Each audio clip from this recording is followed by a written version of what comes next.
Lady Marcella Varden's carriage had scarcely entered the carriage court at Foxcombe Park before one wheel cut through a shallow rut and sent a fan of brown water across the polished toe of her travelling boot. The splash was small. Her anger was not. "You there," she called, pointing toward a stable boy in a plain brown coat. "Come and clean this at once." It was Monday morning, the 12th of October, 1818, and the Northamptonshire estate stood crowded with arriving guests, liveried servants, steaming horses, trunks, hat boxes, and the sharp confusion of an aristocratic house, party beginning under too many watching eyes. Miss Harriet Dunsford had just stepped down from a modest hired chaise when Marcella's command silenced the nearest footman. The stable boy turned. He was taller than Harriet had first supposed, broad through the shoulders, with dark hair dampened by the cool mist, and a face too composed for a servant being summoned like a dog. "My lady," he said, "my boot." Marcella lifted her skirt half an inch and extended one foot. "Kneel." The word struck the court more sharply than a whip might have done. The boy's expression did not change, but one hand closed at his side. Harriet saw it. She also saw the junior groom beside him lower his eyes, and the footman nearest Marcella stare at the stones, as if humiliation became acceptable when no one admitted witnessing it. Harriet's own luggage remained unattended behind her. Her gown was plain compared with Marcella's dark green travelling silk, and no title protected her from becoming ridiculous. Still, she crossed the wet stones and stopped between Marcella and the stable boy. "There is no need for anyone to kneel," she said. Marcella looked at her as if a trunk had spoken. "Miss Dunsford, the mud came from his yard. It came from your carriage wheel, which he should have guided more carefully." Harriet glanced toward the horses. The carriage entered before the grooms had cleared the turning space. Marcella's mouth tightened. "Are you now instructing me on the management of stables?" "No, I am objecting to the management of people."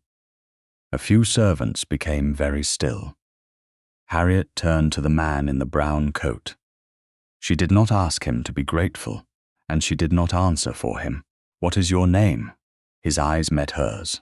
They were grey, steady, and far more observant than his position suggested. "Will Harker miss?" "Mr. Harker, was the carriage under your direction?" Something flickered across his face at the form of address. "No, miss.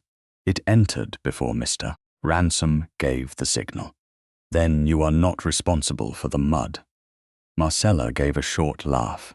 "You speak to him as if he were the king." Harriet looked back at her. "I speak to him as if he were a man." No one moved. For one suspended second, the entire court seemed to wait for rank to punish honesty. Then the main doors opened, and Her Grace, the Dowager Duchess of Kelston, descended the steps with one gloved hand resting upon the rail. Agnes Tadcaster wore mourning grey, though 18 months had passed since the death that had unexpectedly made her son a duke. Her gaze moved over Marcella's extended foot, Harriet's upright figure, and the stable boy standing behind her.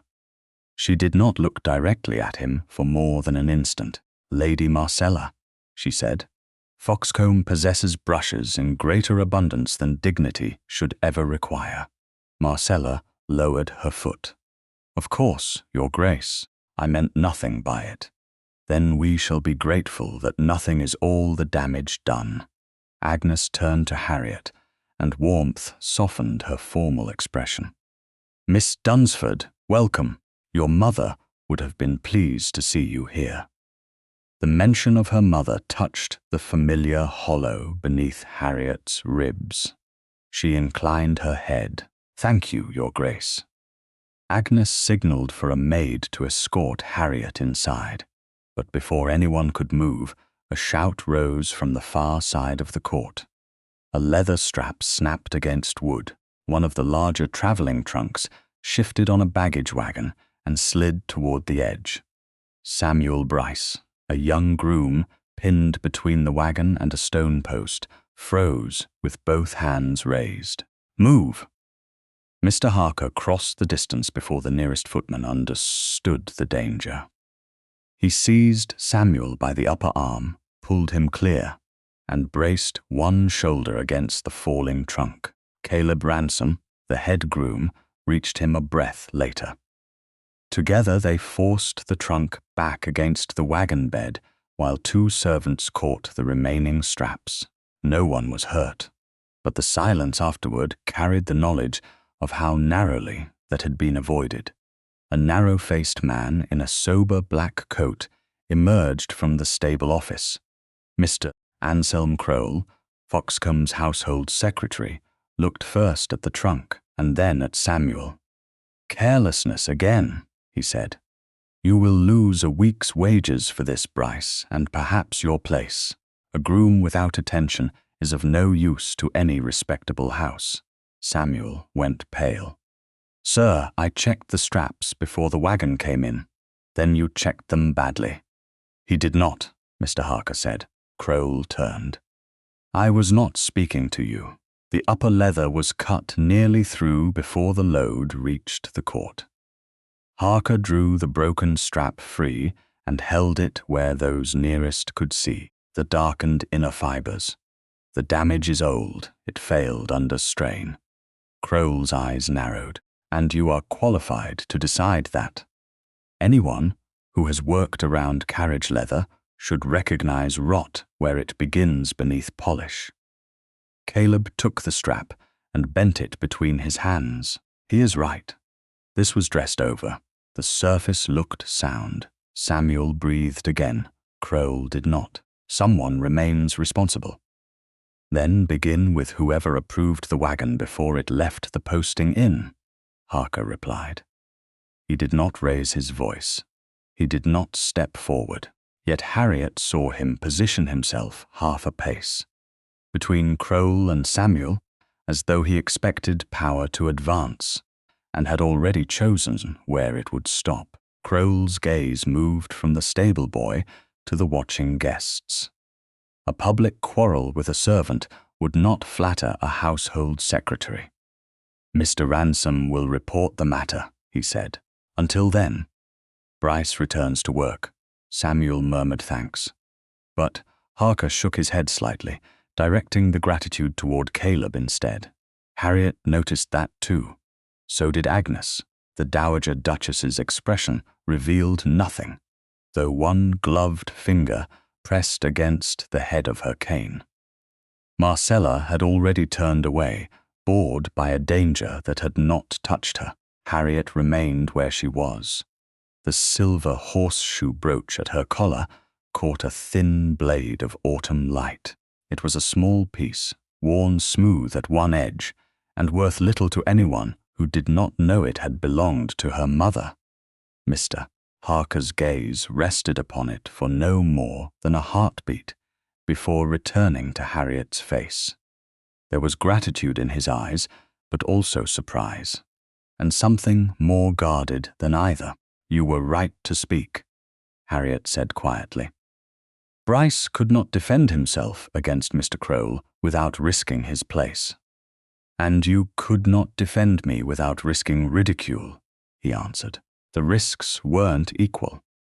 "No," Harriet said, but silence would still have cost someone more. Their eyes held. No music softened the moment. No intimacy excused the difference in their stations. Yet Julian Tadcaster, 8th Duke of Kelston, felt the force of being addressed by a woman who believed him powerless and still considered his judgment worth hearing. His disguise had been intended to answer a private question. Agnes had spoken often of Harriet Dunsford's sense, restraint, and unfashionable kindness. He had expected one morning of observation, perhaps a brief conversation, then a reveal before dinner.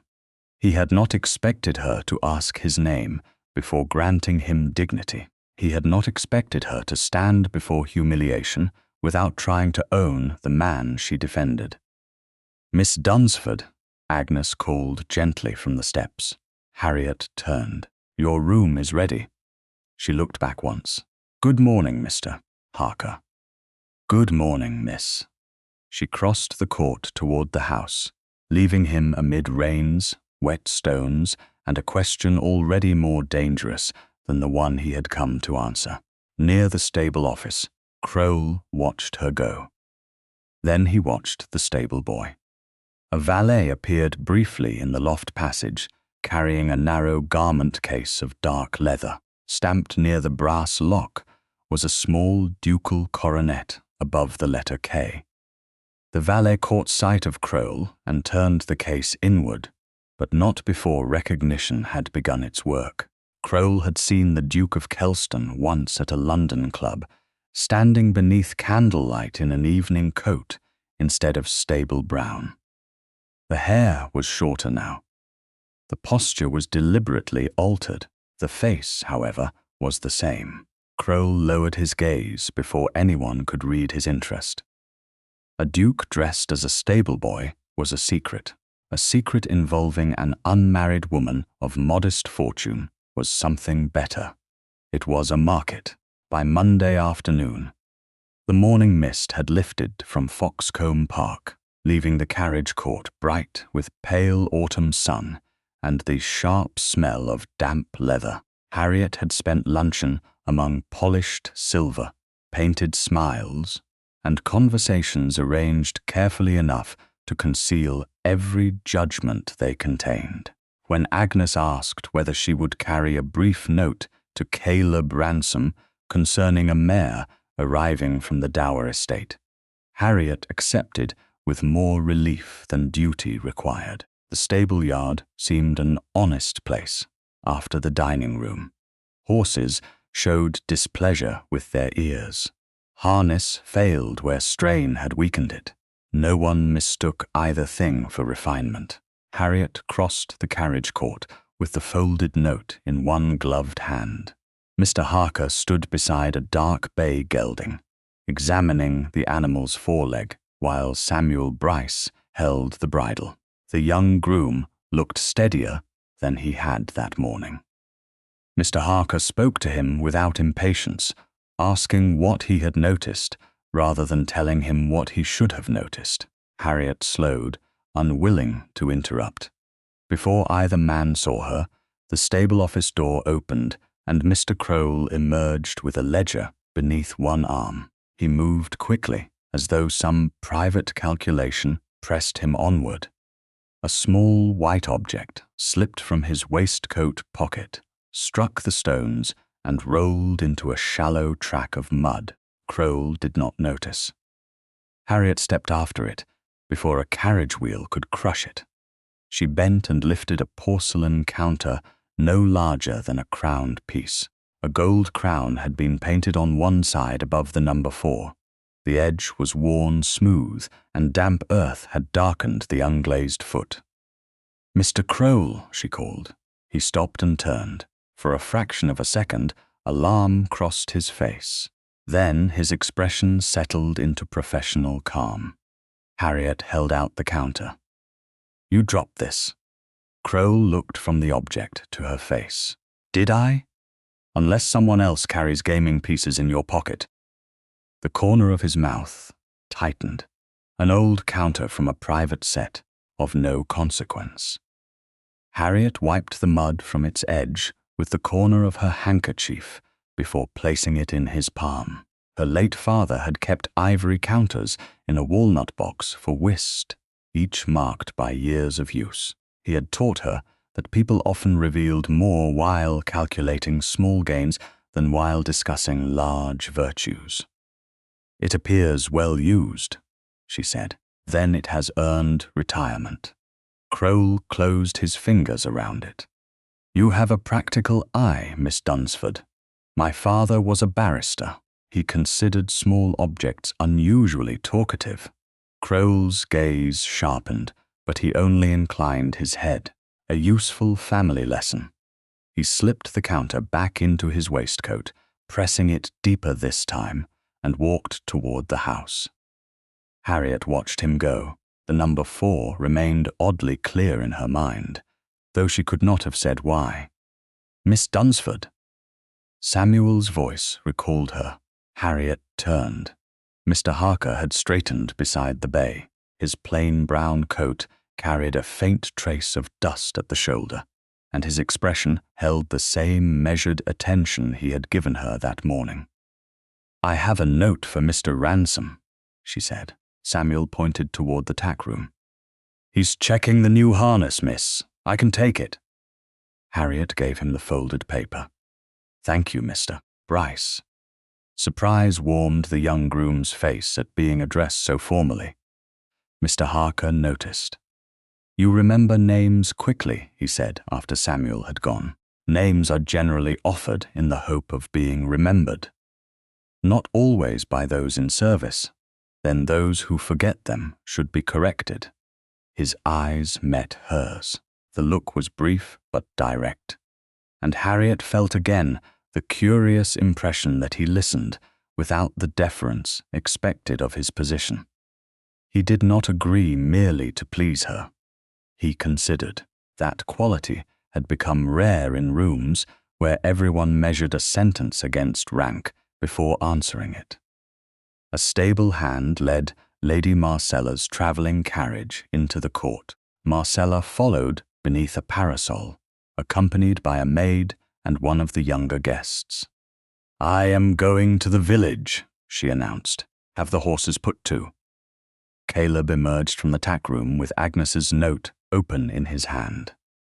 "The near trace ring has loosened, my lady. The carriage should not go out until it's secured."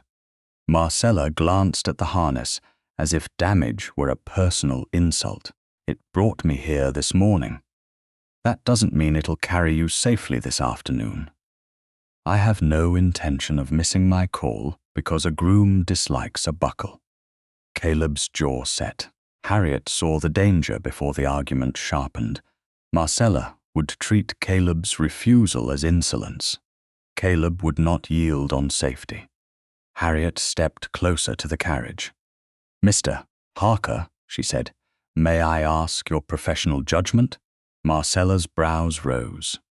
Mr. Harker moved to the near side without haste. He crouched beside the trace and examined the ring where leather met metal. Harriet leaned slightly to see what he indicated. "The stitching has drawn away here," he said. "The ring may hold on level ground. A rut or sudden turn could tear it free. Can it be repaired quickly? The trace should be removed and restitched. A replacement would be safer." Harriet reached toward the damaged seam at the same moment he lifted it. Her gloved fingertips met his bare hand. The contact was slight, no more than the brush of fingers over damp leather, yet both became still. His hand was warm despite the cool air. Harriet looked up. Something unguarded crossed his face before discipline closed over it. He withdrew first. "Forgive me," he said. "There's nothing to forgive." Her answer came quietly. She did not move away in alarm or pretend the touch had not occurred. Instead, she studied the split stitching he had shown her. "The leather is thinner beneath the fold." "Yes." His voice had changed by a degree, lower and more careful. It was dressed to hide the wear. Caleb stepped beside them and inspected the seam. Harker's right. "This carriage does not leave the court." Marcella looked from Caleb to Harriet. "You seem determined to find authority in unusual places, Miss Dunsford." "Competence is not unusual merely because one has failed to notice it." The younger guest covered a smile with her glove. Marcella's color rose. "I shall use another carriage."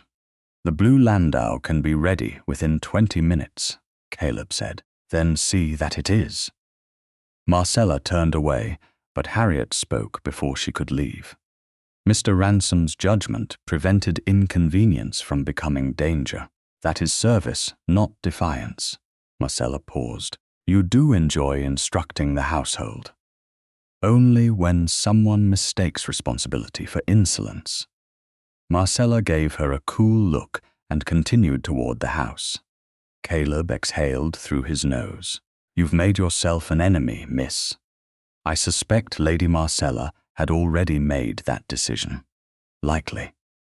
He folded Agnes's note and tucked it into his coat.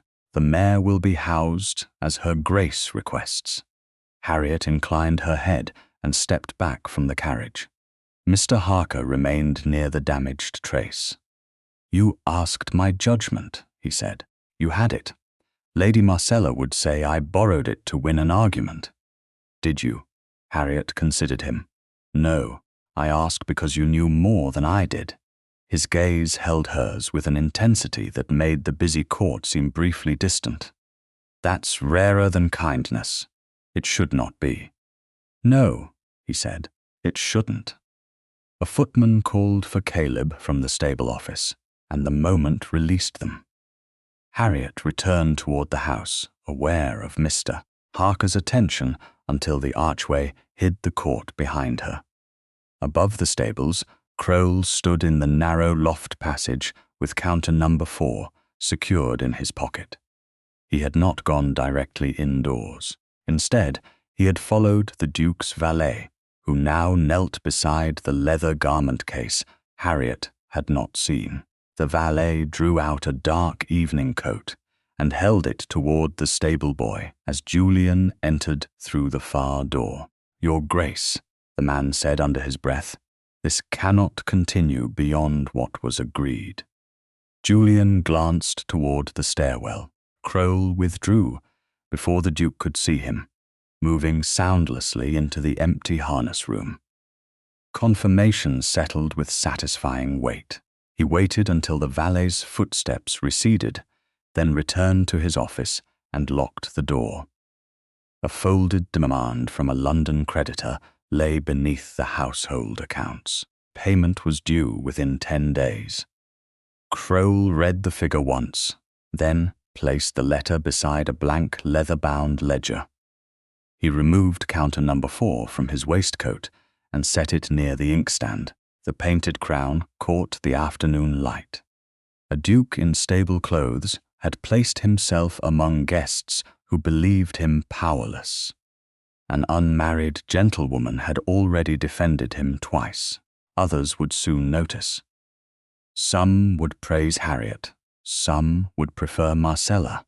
All would wager if the game were named cleverly enough. Crowell dipped his pen, wrote the date at the top of the first page, and beneath it formed 5 deliberate words: "The King's Stable Wager." Tuesday morning brought a cleaner light to Foxcombe Park, though the stable roofs still held a dark sheen from the previous day's rain.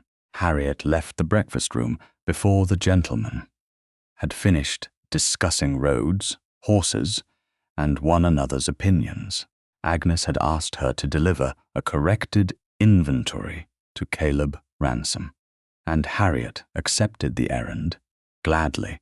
The main rooms of the house seemed arranged to make every silence significant. The stable passage, by contrast, smelled of hay, leather, and work that did not pretend to be anything else. She found Mr. Harker near an open stall, checking a chestnut mare's girth, while Samuel Bryce copied figures onto a slate. Caleb had gone to inspect a delivery of oats. Harriet waited until the mare settled before offering the folded paper. "Mr. Ransom asked me to bring this," she said. "He'll be back within the quarter hour," Samuel replied. "I can leave it on his desk, miss." "Thank you, Mr. Bryce." Samuel took the paper and disappeared toward the stable office. Mr. Harker remained beside the mare. "You have given him back half his height," he said. Harriet glanced after Samuel. Mr. Crowell took it from him publicly. It seemed only fair that someone return a little. "You make dignity sound like an account that can be balanced." My father believed nearly everything became clearer when entered honestly into an account. The barrister. Harriet looked at him. "You remember? You mentioned him yesterday." Most people remember only the part of a conversation that gives them an opportunity to speak. Then I've spent too much time around horses. They object when a man ignores what came before. The answer drew a small smile from her. He had the sort of wit that appeared only after listening, and Harriet found herself increasingly aware of the distance between his coat and his manner. A stable boy might possess intelligence, education, restraint, and pride. None of those belonged solely to gentlemen. Yet Will Harker's pauses seemed trained in drawing rooms rather than yards. He stood without the habitual readiness to step aside when a superior approached. Even his hands, though marked by recent stable work, lacked the old cracks and thickened nails of long service. Harriet lowered her gaze before curiosity became discourtesy. The chestnut mare shifted.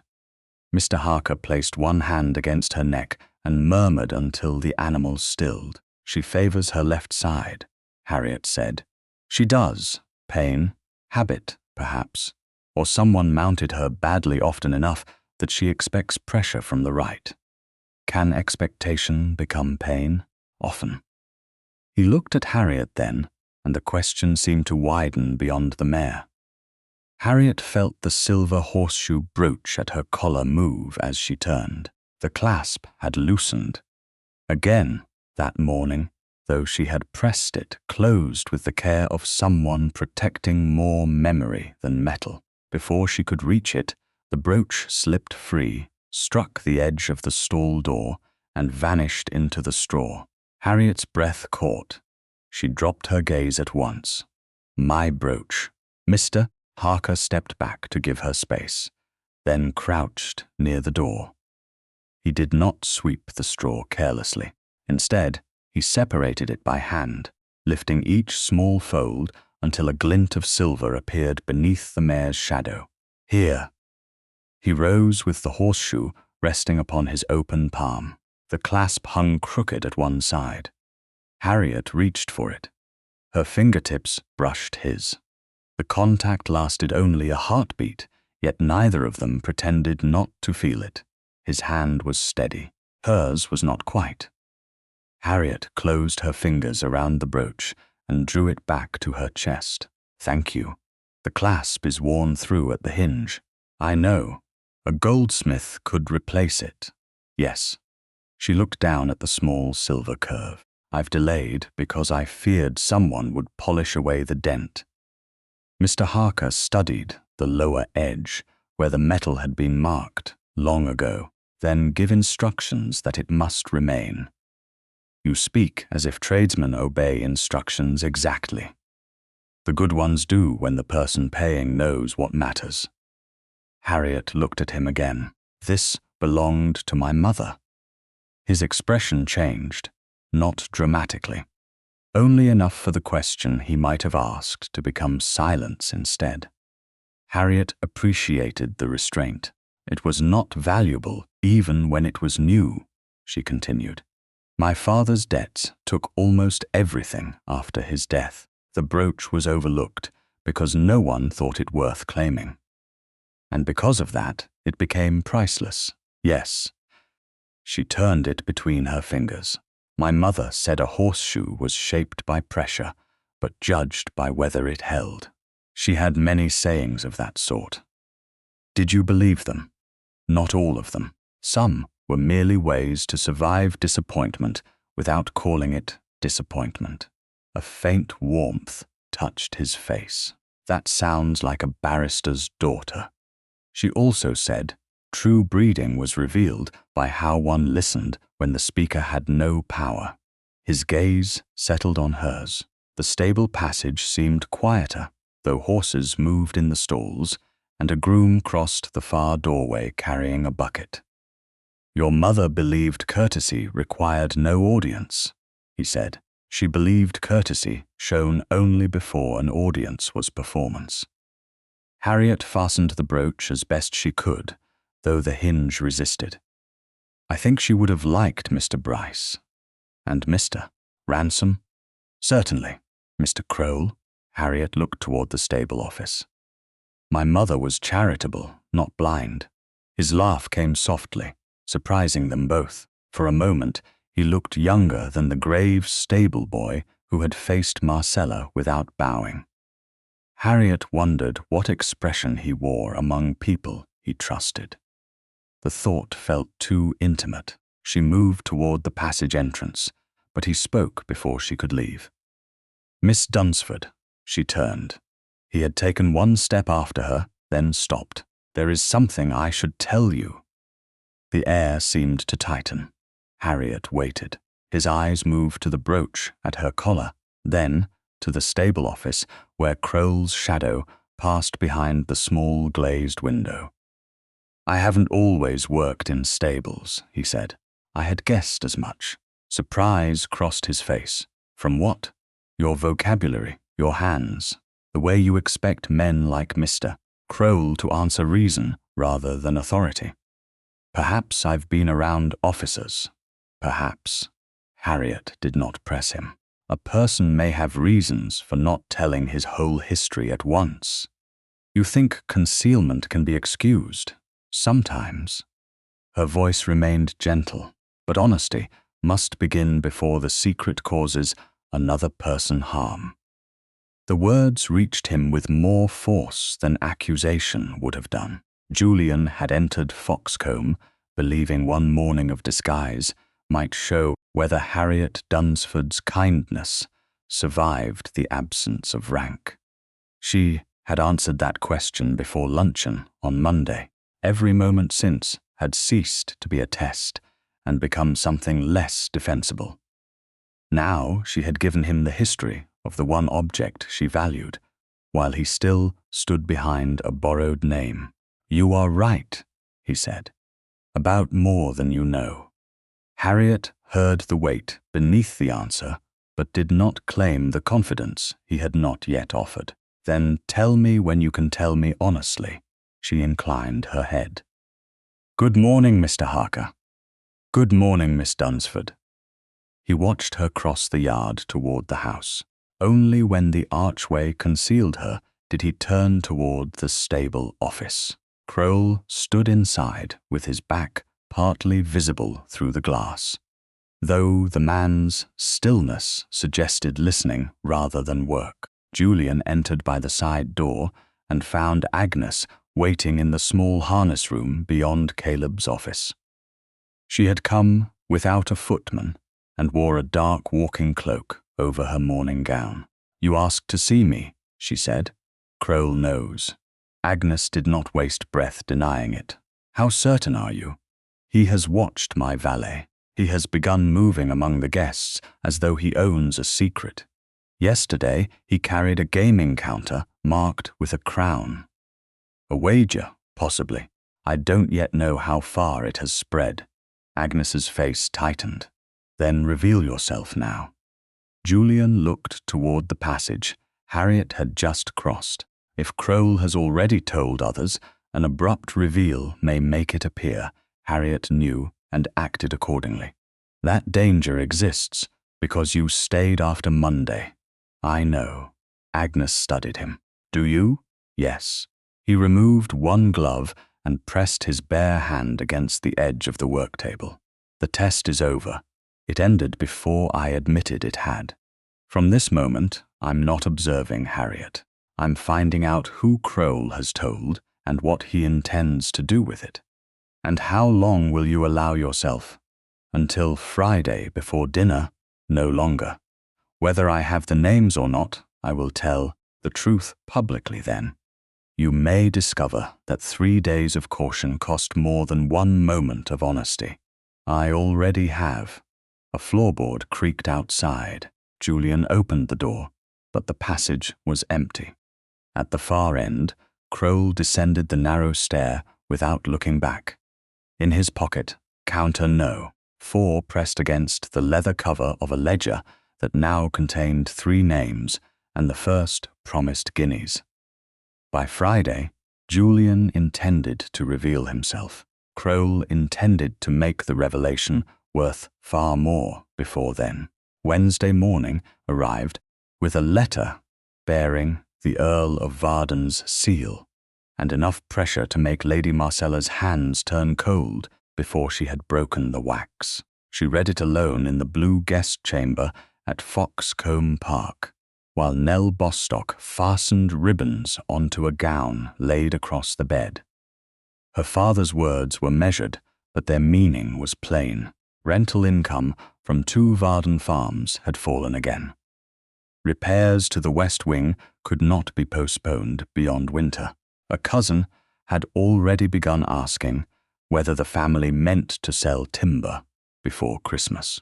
The Earl did not command Marcella to marry the Duke of Kelston, because command would have admitted desperation. He merely reminded her that a woman of intelligence should recognize the match upon which her family's security might depend.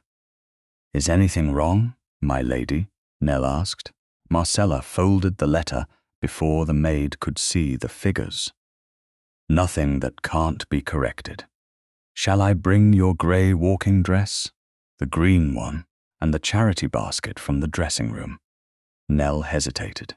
"The one prepared for the tenants?" "Yes, but the tenants aren't expected until Saturday." Marcella looked at her reflection. "Then they will be grateful that my concern has arrived early." By 11, the basket had been arranged with linen, preserves, and 2 small jars of ointment that Marcella had never seen before that morning. She carried none of it herself. Nell followed with the basket, while Marcella crossed the rear corridor toward the carriage court. Mr. Anselm Crowle waited near the door to the stable office, one hand resting upon the knob. He inclined his head as she approached. "Lady Marcella, you sent word that you had information. Information is a vulgar word for something so valuable. Then name your price before your wit exhausts me." Crowle opened the office door and allowed her to enter. Nell remained outside at Marcella's signal, far enough from the room that she could not hear. Inside, ledgers occupied one desk and harness accounts another. A faint smell of ink and damp leather hung in the close air. Crowle locked the door. Marcella's eyes narrowed. "You presume much, only privacy." He held out his hand. 10 guineas. For a stable boy's history. For the name beneath his coat. Marcella studied him. "You know who he is." "I know he is Julian Tadcaster, 8th Duke of Kelston." The room seemed to contract around the words. Marcella did not gasp. She had been trained too well for that. Still, her gaze moved toward the small window overlooking the court. Will Harker stood below, speaking with Caleb Ransom beside a wagon. The plain brown coat, the lowered station, the deliberate roughness of posture all became transparent at once. "You're certain?" she asked. His valet called him Your Grace. "I saw the Kelston cipher upon a garment case. I've also seen him in London." Marcella turned back. "Why is he doing this?" "That answer costs more. You have already named your price. For identity, motive is separate." Marcella removed a small purse from her sleeve and counted 10 guineas onto the desk. Crowle gathered them without hurry. "The Dowager Duchess invited Miss Dunsford because she believes the lady possesses a character untouched by ambition. His Grace wished to see whether such a character survived when no title could reward it."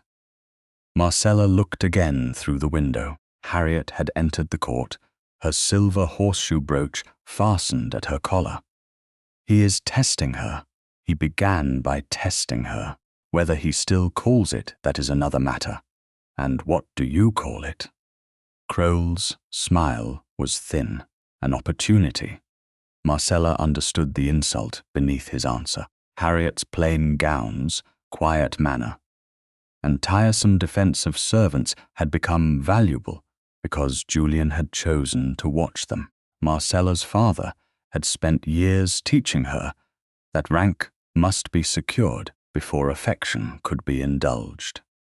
Harriet appeared to have stepped into the same contest without even knowing it existed. Then he must see kindness, Marcella said.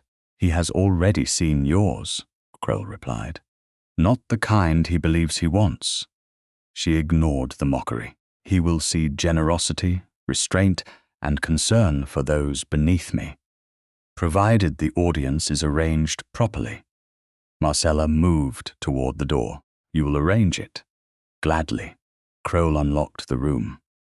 One warning, my lady. Miss Dunsford's greatest advantage is that she doesn't know she is competing. Marcella paused. Then we shall have to give her something else to lose. The charity basket made its appearance in the carriage court moments later. Marcella asked loudly whether any stable families required linen or medicine. The question drew servants from 2 doorways and made Nell's face redden with embarrassment. Harriet stood near the mounting block with Agnes's note in one hand.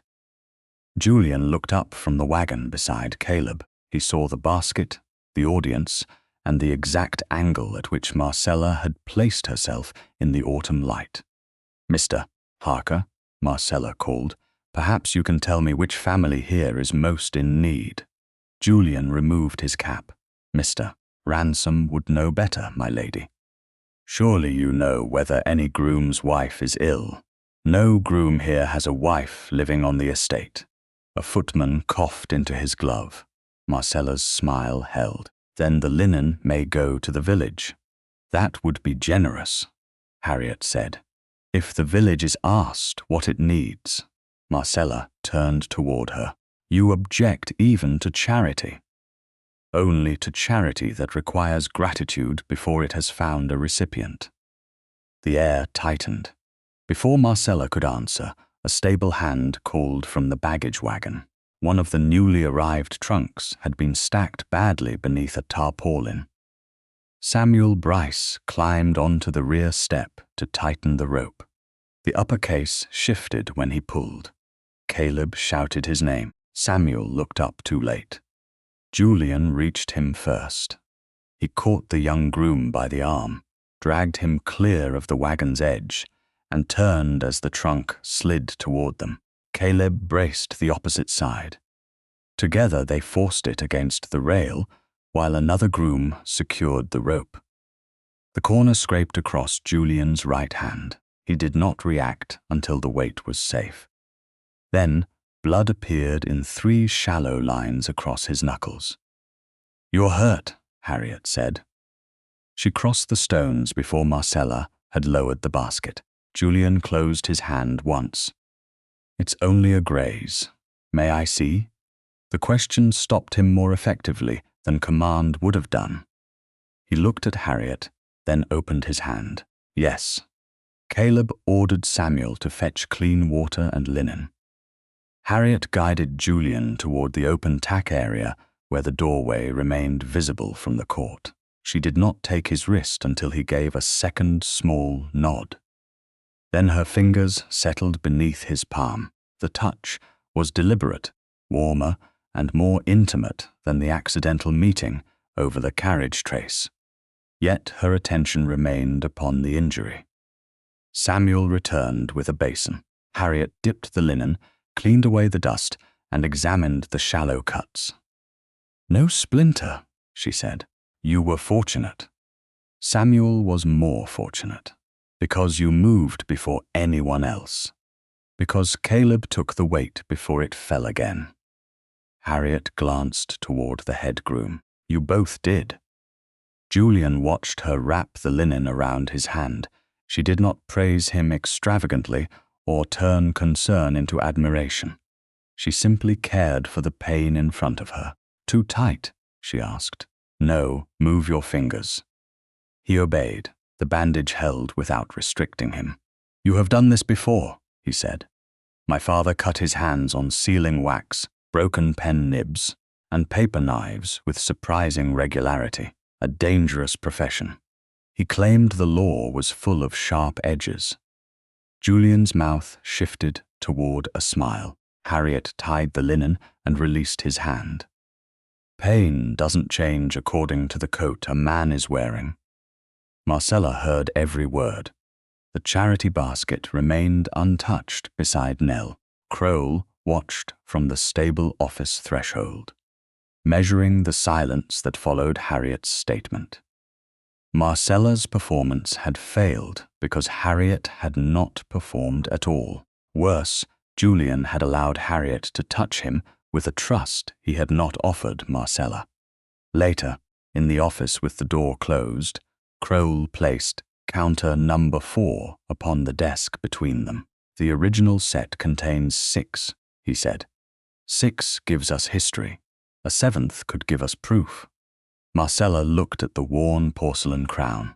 Proof of what? That Miss Dunsford knew the game and entered it. He drew a small circle on a sheet of paper, added a crown, the number 7, and 2 initials beneath it. HD. A new counter can be ordered in Northampton today.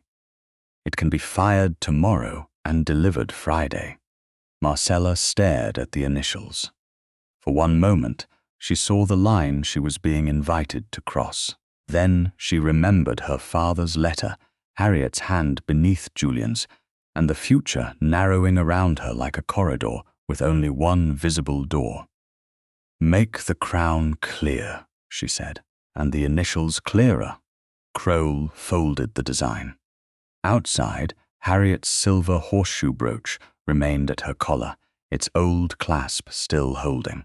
Inside the office, a 7th crown had just been commissioned to make innocence look like ambition. By Thursday afternoon, Harriet Dunsford's name had acquired an odds column in a ledger she had never seen. The wager began in the smaller card room at Foxcombe Park, where the fire burned low and the gentlemen who had excused themselves from the ladies' drawing room believed servants could not hear through oak doors. Mr. Anselm Crowle stood beside a writing desk with a pack of cards in one hand and a leather-bound book, concealed beneath the household wine accounts. Mr. Ashcombe, the younger son of a viscount, leaned across the green baize table and placed 5 guineas beside a half-empty glass. "5 on Miss Dunsford," he said. "The Duke has always disliked women who know they're admired. She's the only one here who doesn't appear to be trying." Sir Matthew Elwick frowned. "You don't know that Harker is Kelston. Crowle does." Ashcombe looked toward the secretary. "Or he enjoys taking money for shadows." Crowle's expression remained mild. A gentleman is never forced to stake what he cannot afford to lose. "Then write it down." Crowle lifted the wine ledger, opened the hidden book beneath it, and entered Ashcombe's name beside Harriet's. His pen moved with deliberate neatness. 5 guineas. Odds 2 to 1. His own commission appeared in a narrower column. A matron seated near the fire removed 2 guineas from her reticule and set them upon the table. "Lady Marcella," she said, "a duke may amuse himself with virtue in a stable yard, but he'll marry breeding when the joke is finished." 3 to 1, Crowle replied. "You'll regret offering that." "I regret very little that is paid in advance." Lady Marcella stood near the window, apparently absorbed in the view of the south lawn. She heard every word. Harriet's name had become the favorite, not because she pursued Julian, but because she did not know he was watching. Marcella's father had written that family security required intelligence. Society, meanwhile, had made ignorance look like charm and sincerity look like strategy. She turned from the window. "What happens if neither woman wins?" Ashcombe asked. "Then the house retains a modest administrative fee," Crowle said. "How very like the house." Laughter passed around the table. Marcella did not join it. She looked at the line bearing Harriet's name and saw a rival converted into arithmetic. "You've made her too likely," she said, when the others had resumed their game. Crowle closed the hidden ledger. "I report the market. I don't govern taste." Then alter the market. That requires evidence. You're already arranging it. Crowell glanced toward the door. Nell Bostock waited outside with a sealed note in her hand. Marcella had written only 3 instructions on the paper: a crowned heading, a reference to a stable test, and language suggesting that the favored woman might receive a reward. The exact accusation would come later.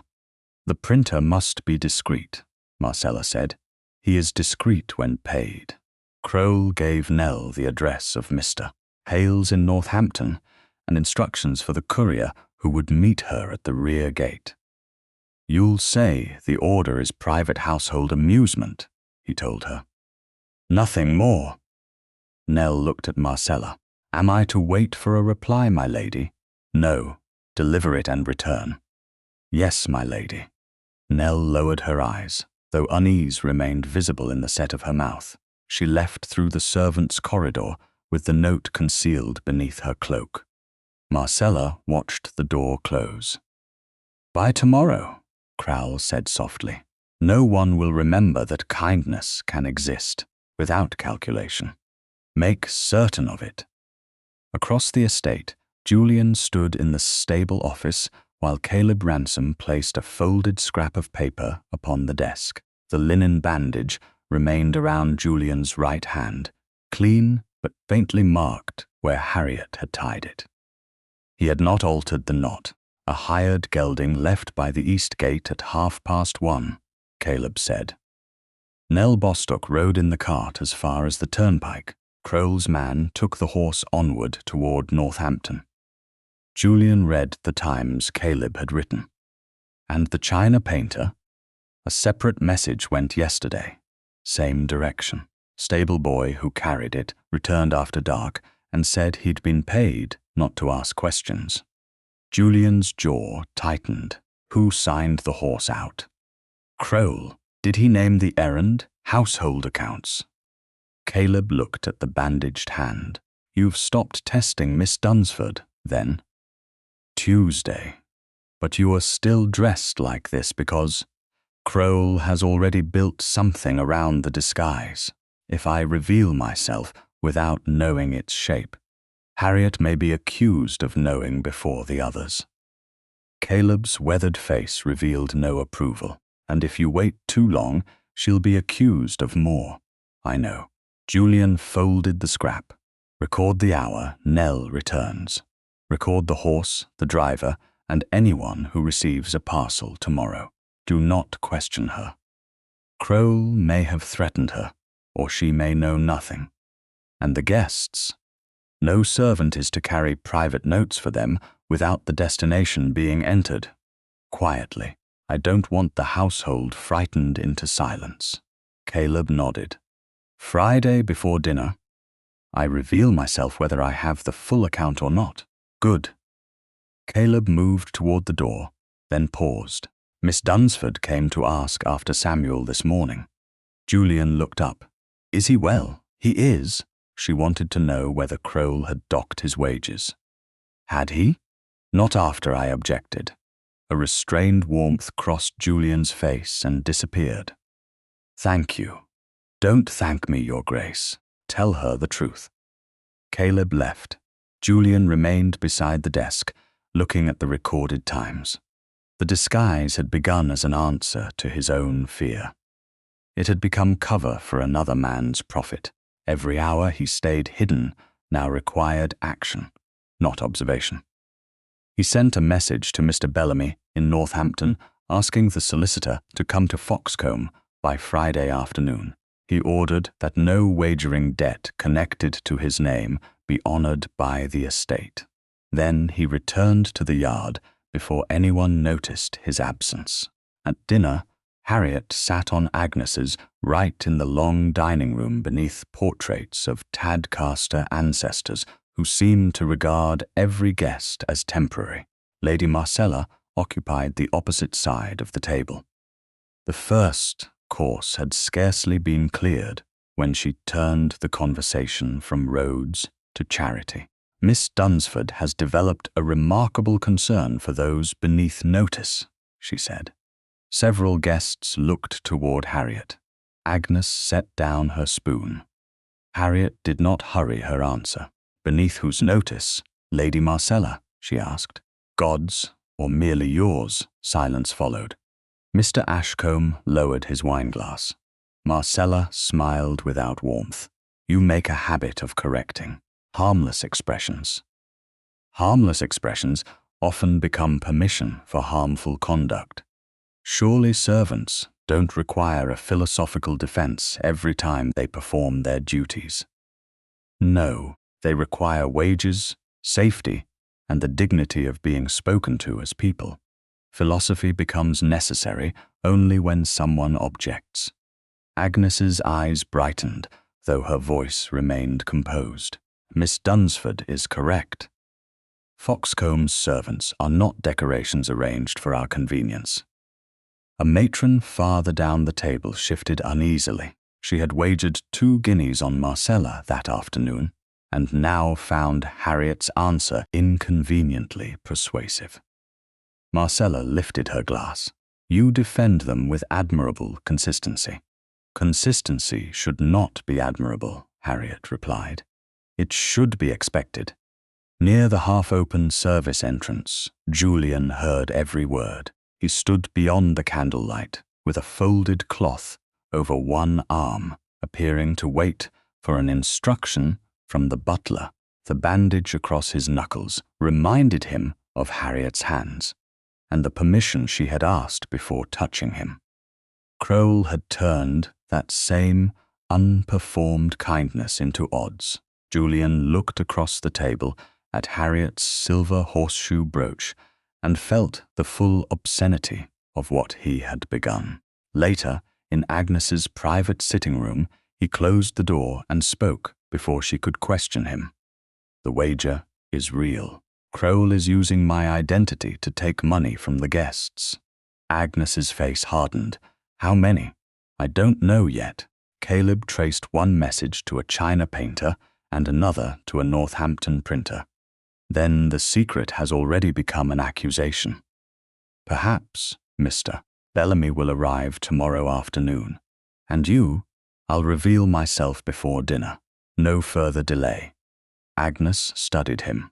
Even if Crowell's papers remain hidden, even then, Harriet won't spend another night speaking honestly to a man who is not honest with her.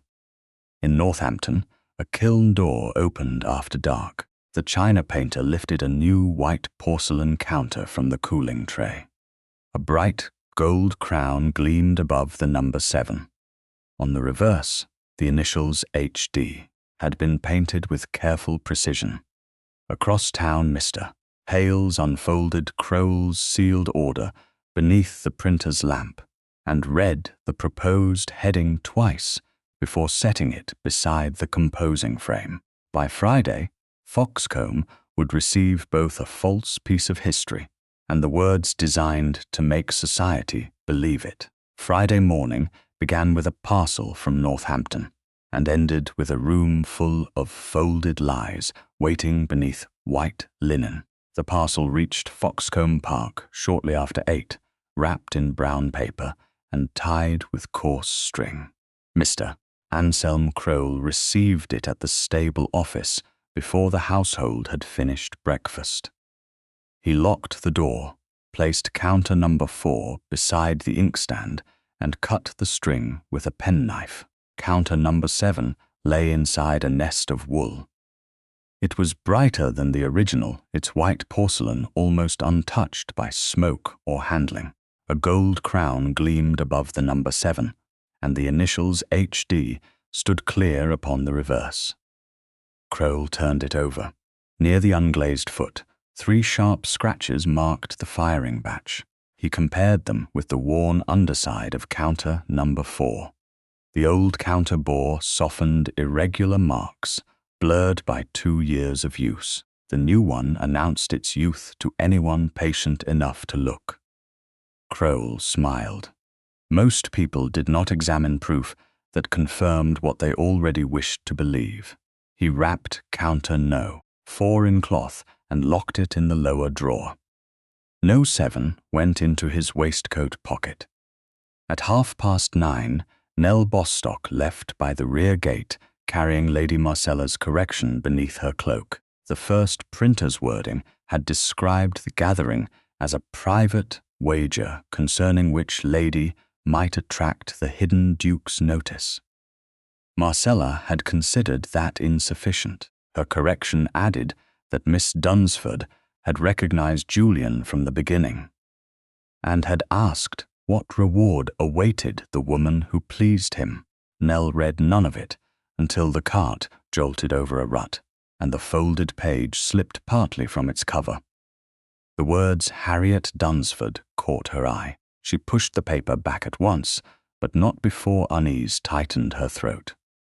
Mr. Hales's shop in Northampton smelled of ink, hot metal, and damp wool. A young apprentice took the correction while the printer compared it with the first proof. 24 copies before noon? Nell asked. If the lady approves the heading, Mr. Hales said. He showed her the top line.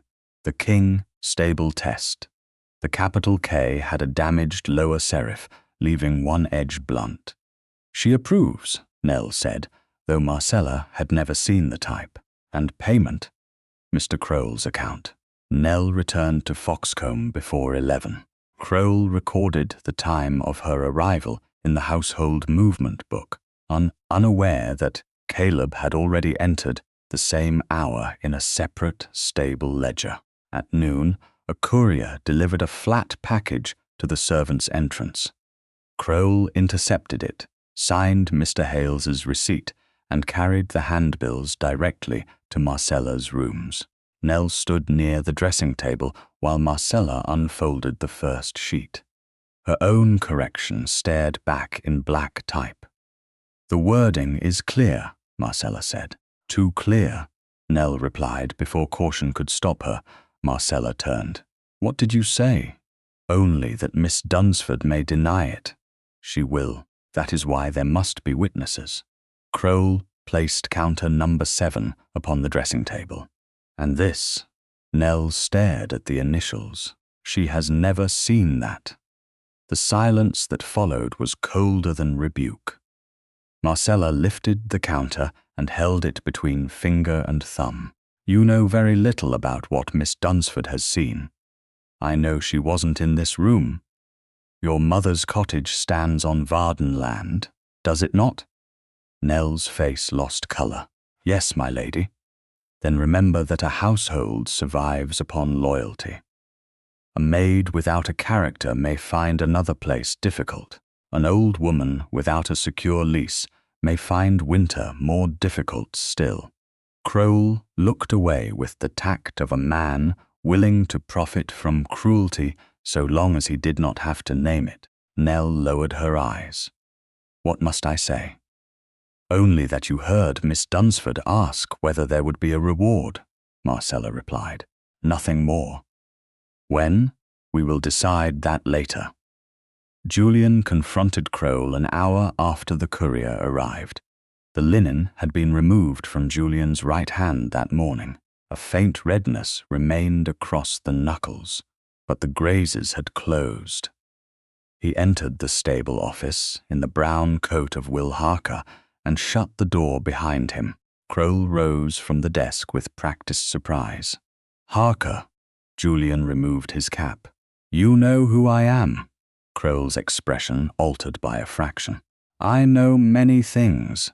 Then we'll save time.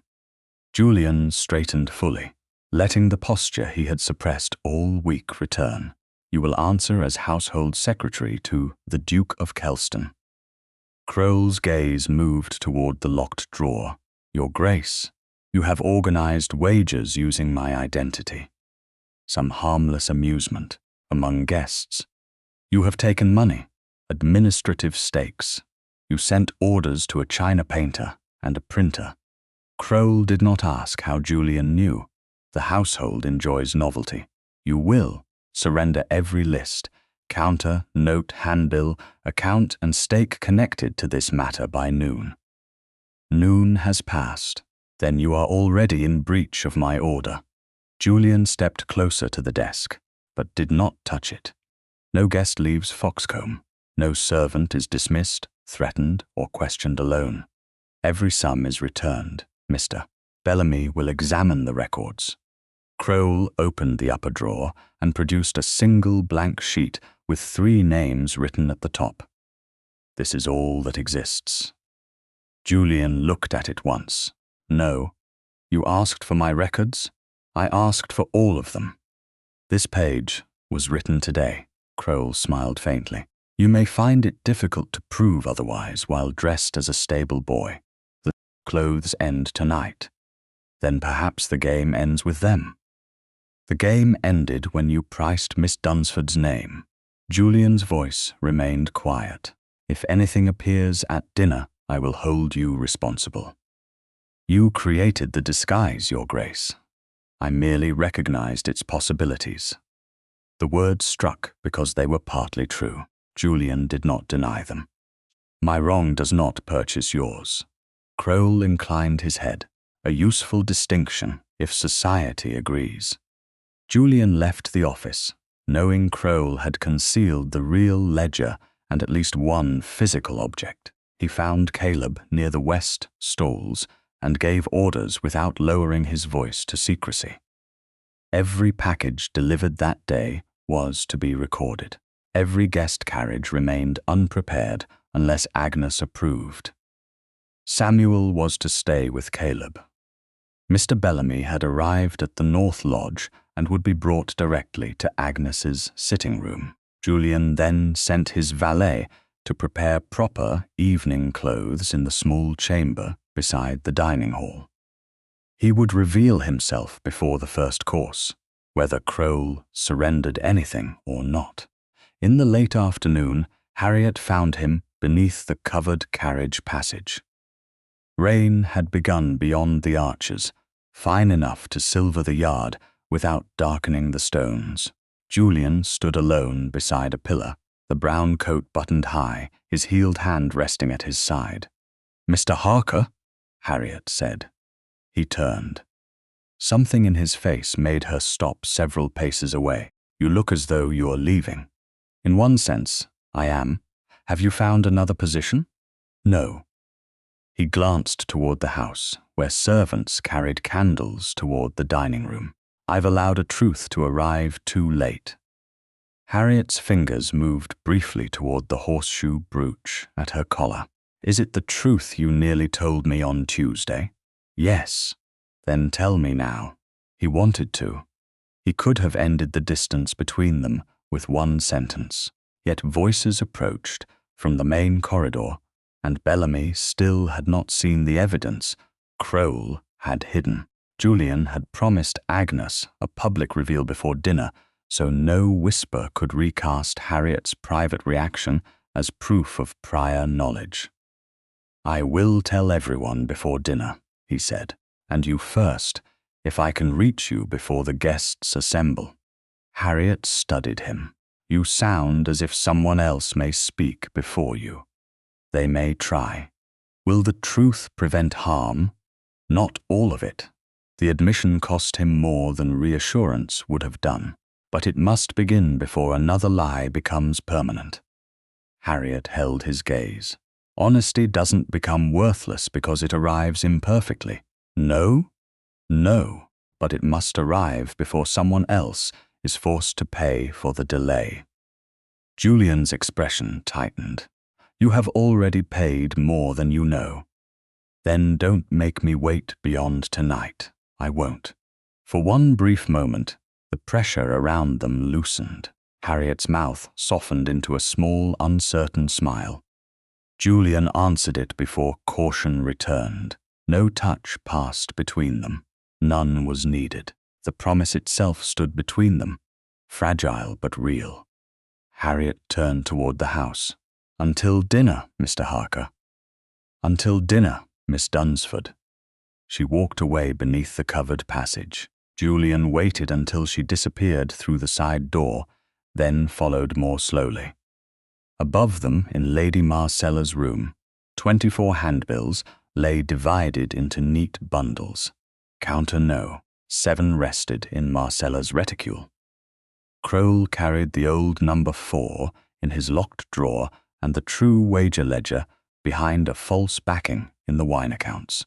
As the first dinner bell rang, Marcella and Nell entered the dining room by the servants' passage. One woman placed folded handbills beneath the napkins. The other did so with trembling hands, and the memory of her mother's cottage before her eyes. By the time Julian reached the corridor outside, every place at the table held a printed accusation, and the truth he intended to speak had already been given an audience. The first handbill was opened before the soup had been served. Mr.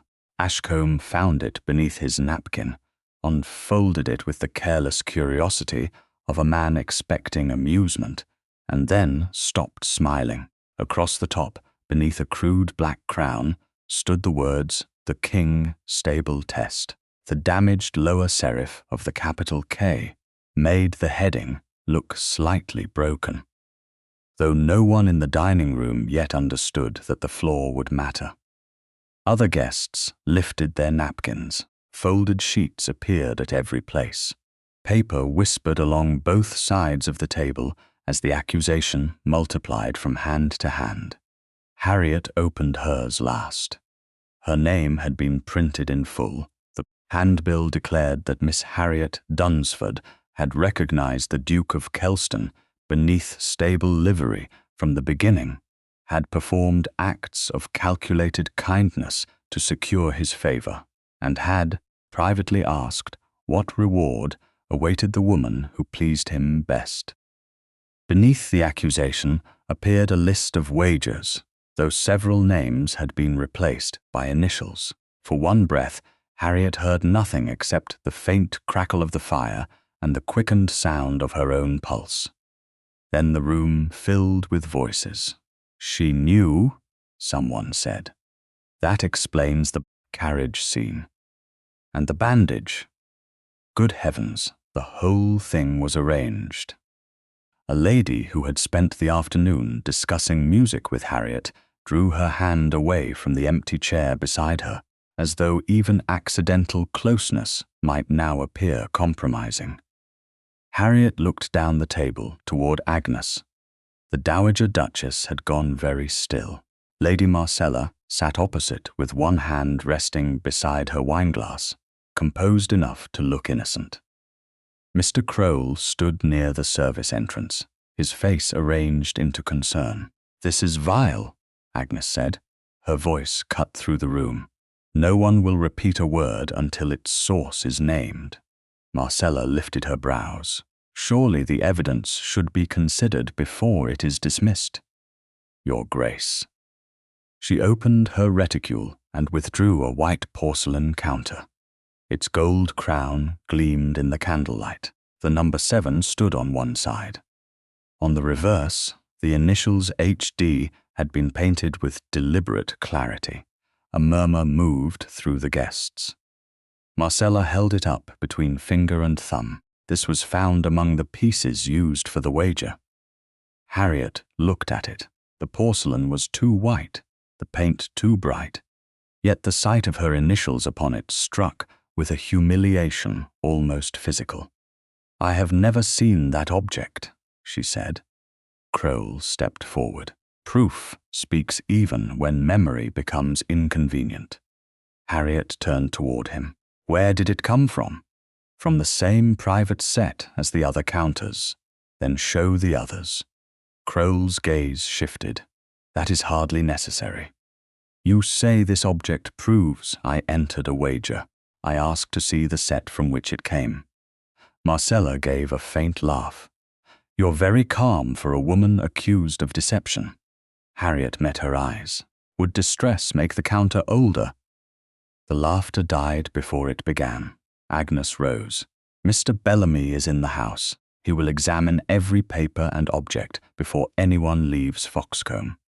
Crowell's face changed for the first time. Harriet saw it. "Where is Will Harker?" she asked. No one answered.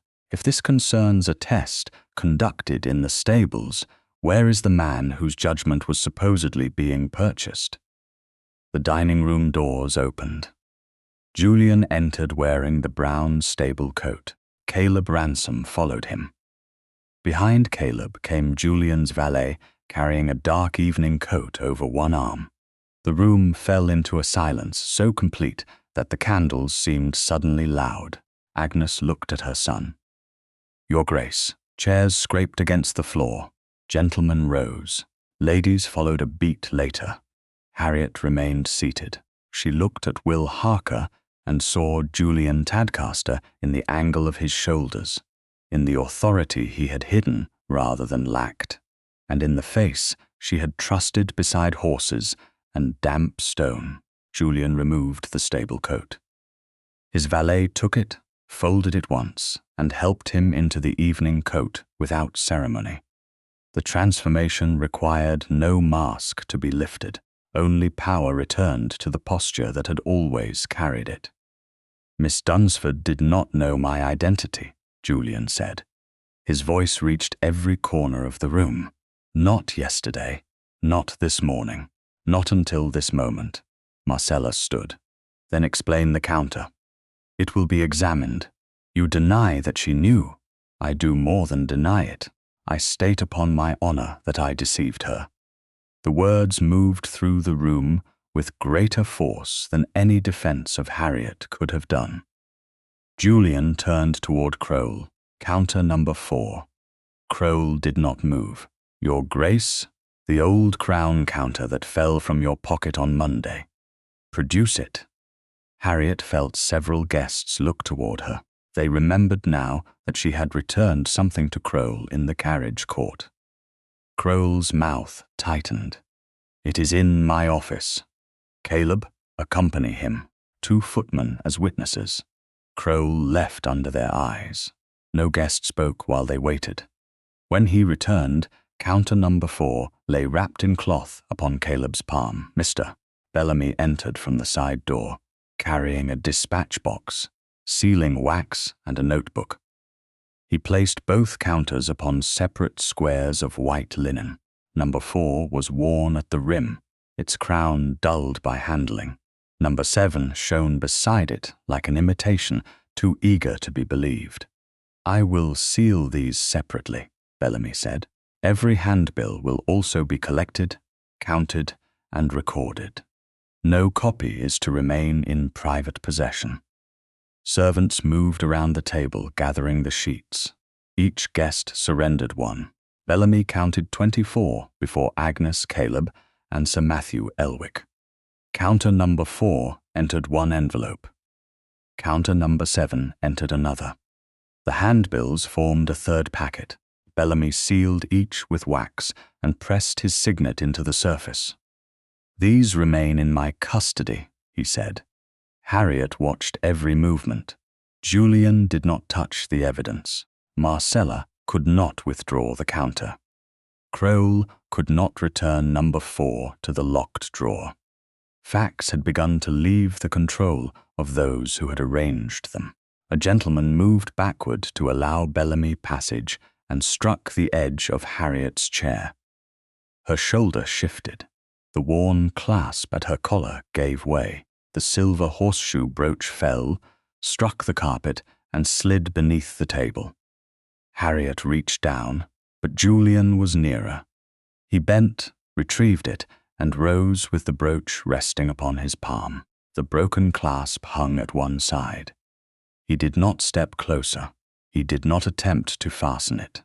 Harriet looked at the object, then at the man holding it. On Tuesday, she had told him why it mattered. He had listened under a name that was not his. "Keep it," she said. Julian's fingers closed carefully around the silver. "Until when?" "Until you can return it without attaching a test, a judgment, or a reward." Pain crossed his face without defense. "I understand." Agnes came around the table. "Harriet, come with me." She led her from the dining room to the morning room, where a fire had been lit and the connecting door remained open to preserve propriety. Agnes took the chair nearest the threshold. Harriet stood by the mantel, one hand raised to the empty place at her collar. Julian arrived minutes later in proper evening dress. He stopped near the doorway and did not enter farther until Harriet looked at him. "I came to Foxcombe to test your heart," he said. "My mother told me you possessed a kindness untouched by advantage. I wanted to see whether it remained when you believed I had nothing to offer." Harriet's face did not change. "And when did the test end?" "Tuesday. When you spoke of your mother, I knew I had already received more truth than I had any right to ask for. Yet Will Harker remained. Because I learned Crowell knew who I was, I believed an immediate reveal might make it appear you had known as well. I stayed to discover whom he had told and what he intended. You investigated him while continuing to deceive me. Yes, you promised to tell me before dinner. Yes. And the handbills spoke first. Yes. He accepted each answer without qualification. Harriet looked toward the open door, where Agnes sat with grief upon her face. "The worst of it isn't that you're a duke." Julian remained silent. "It is that you knew I was speaking honestly. You knew what the brooch meant. You knew I had trusted you with something no one else here had asked to hear, and all the while you possessed the knowledge that could change the meaning of every word between us." "I did. You say the test ended Tuesday. For me it ended tonight." Julian lowered his head. "You are right." Harriet's voice stayed quiet. "Then you must now answer for what you made of mine." He looked at her fully, with no borrowed name left between them. "Yes," he said, "I must." Saturday morning found Foxcombe Park under a pale sky and a silence more oppressive than the previous night's whispers. Harriet entered the morning room shortly after 10. Agnes sat near the open connecting door, as she had during the first confession, while Julian stood beside the cold hearth in a dark morning coat, without stable brown to diminish him. He seemed larger, not because the room had changed, but because Harriet could now see the authority he had concealed within every quiet answer. She chose the chair nearest the window. Julian remained standing until she sat, then took the chair opposite. "You said you came to test my heart," Harriet began. "Tell me why." He did not ask Agnes to speak for him. 18 months ago, I inherited a title I hadn't expected to hold. Before that, people disagreed with me. They ignored me when I bored them. They laughed when I was as amusing, and told me when I was wrong. Afterward, every room changed before I entered it. Men praised opinions I hadn't finished. Women smiled before I'd spoken. I stopped knowing whether anyone saw me or only Kelston. Harriet listened without softening. "So you became a man no one would flatter." "Yes, and chose me for examination. My mother spoke of your judgment and kindness. She believed you treated people according to character rather than advantage." Agnes lowered her eyes. "I expected one morning," she said. "I was wrong to permit even that." Harriet looked back at Julian. One morning became 5 days. By Tuesday the test had ended. I knew Crowell had discovered me. I feared an immediate reveal would make it seem you had known as well. So I stayed to learn what he intended. And you continued accepting my trust while you investigated him. Yes, you still held knowledge that could alter the meaning of everything I said. Yes, your fear explains the disguise, Harriet said. It doesn't give you permission to make my conduct into evidence. Julian's face tightened. No, nor does Crowell's scheme excuse you. He put prices upon the door you opened. I know. Do you? Harriet's voice remained controlled, though memory pressed sharply against it. You heard me speak of my mother. You knew I wasn't arranging a performance, yet you kept the advantage of knowing what I could not. I did. Then don't call Tuesday the end of the test as though your private intention changed my experience. For me, it ended when the room rose, and I learned the stable boy had been judging me from inside a duke's power. Julian accepted the words without defense. You're right. I need time. You shall have it. And distance. His expression altered, but he did not bargain. You shall have that too. Harriet rose.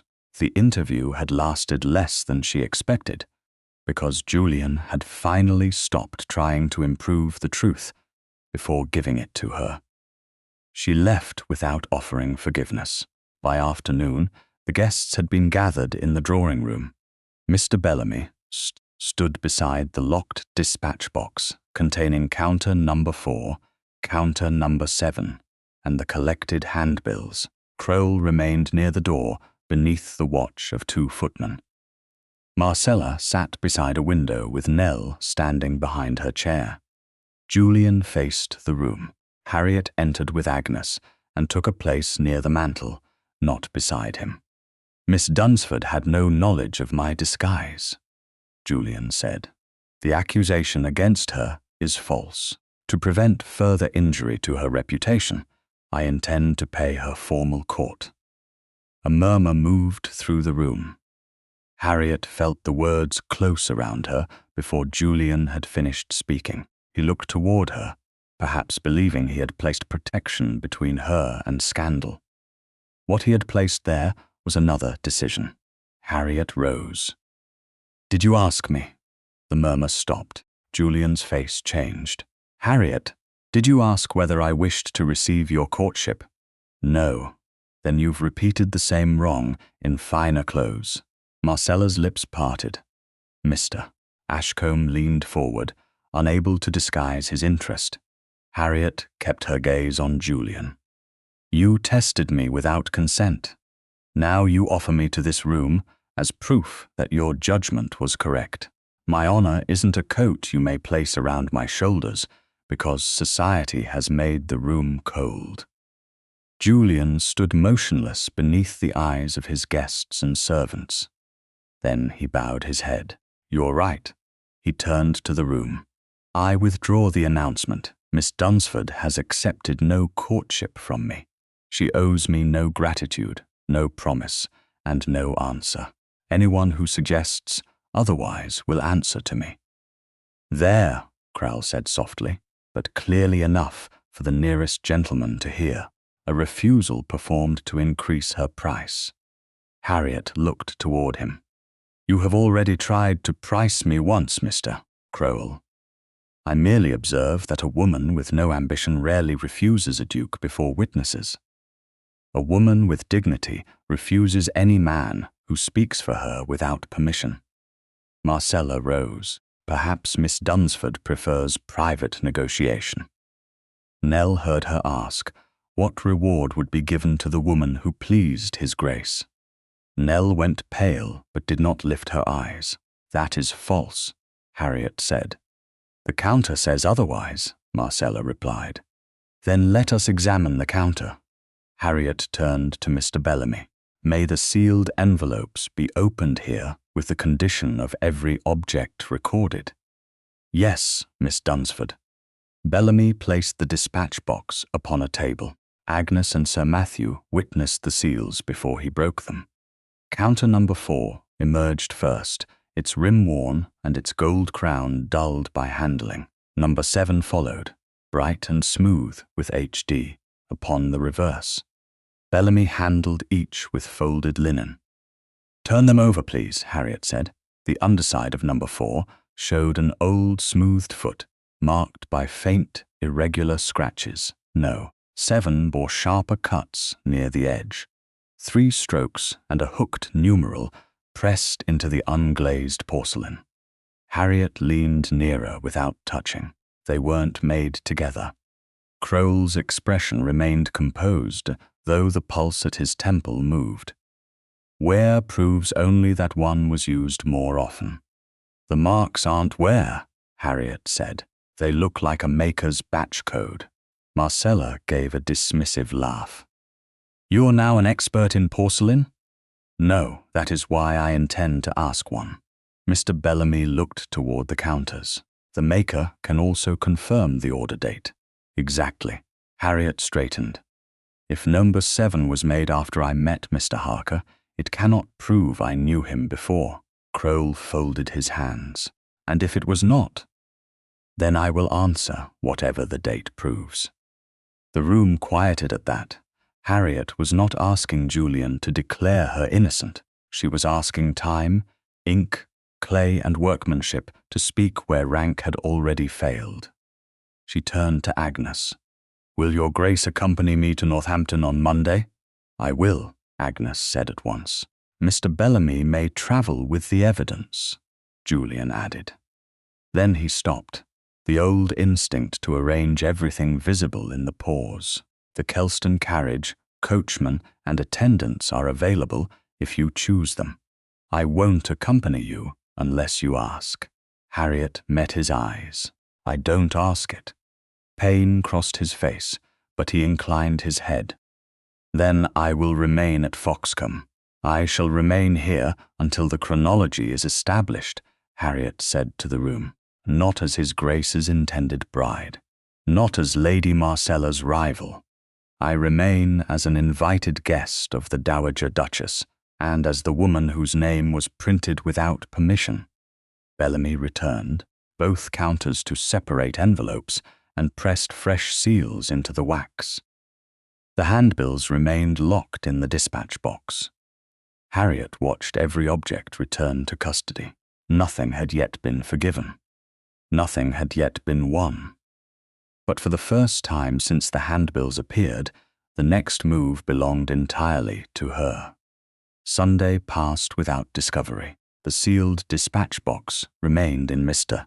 Bellamy's temporary office at Foxcombe Park, its wax unbroken, while the household settled into a strained quiet that felt less like peace than an argument holding its breath. By Monday morning, the 19th of October, the road to Northampton had dried enough for travel. Mr.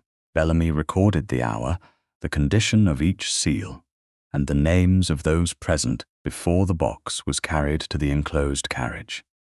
Harriet sat beside Agnes. Mrs.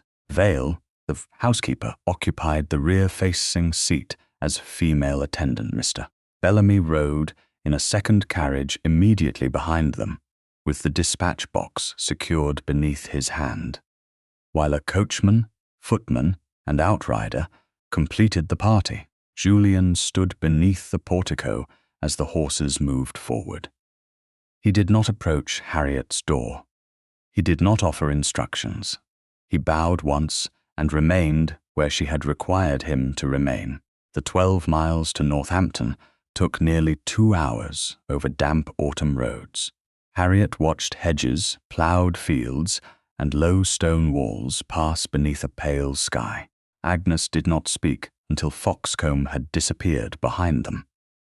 "I owe you a better apology than the one I gave on Saturday," the Dowager Duchess said. Harriet turned from the window.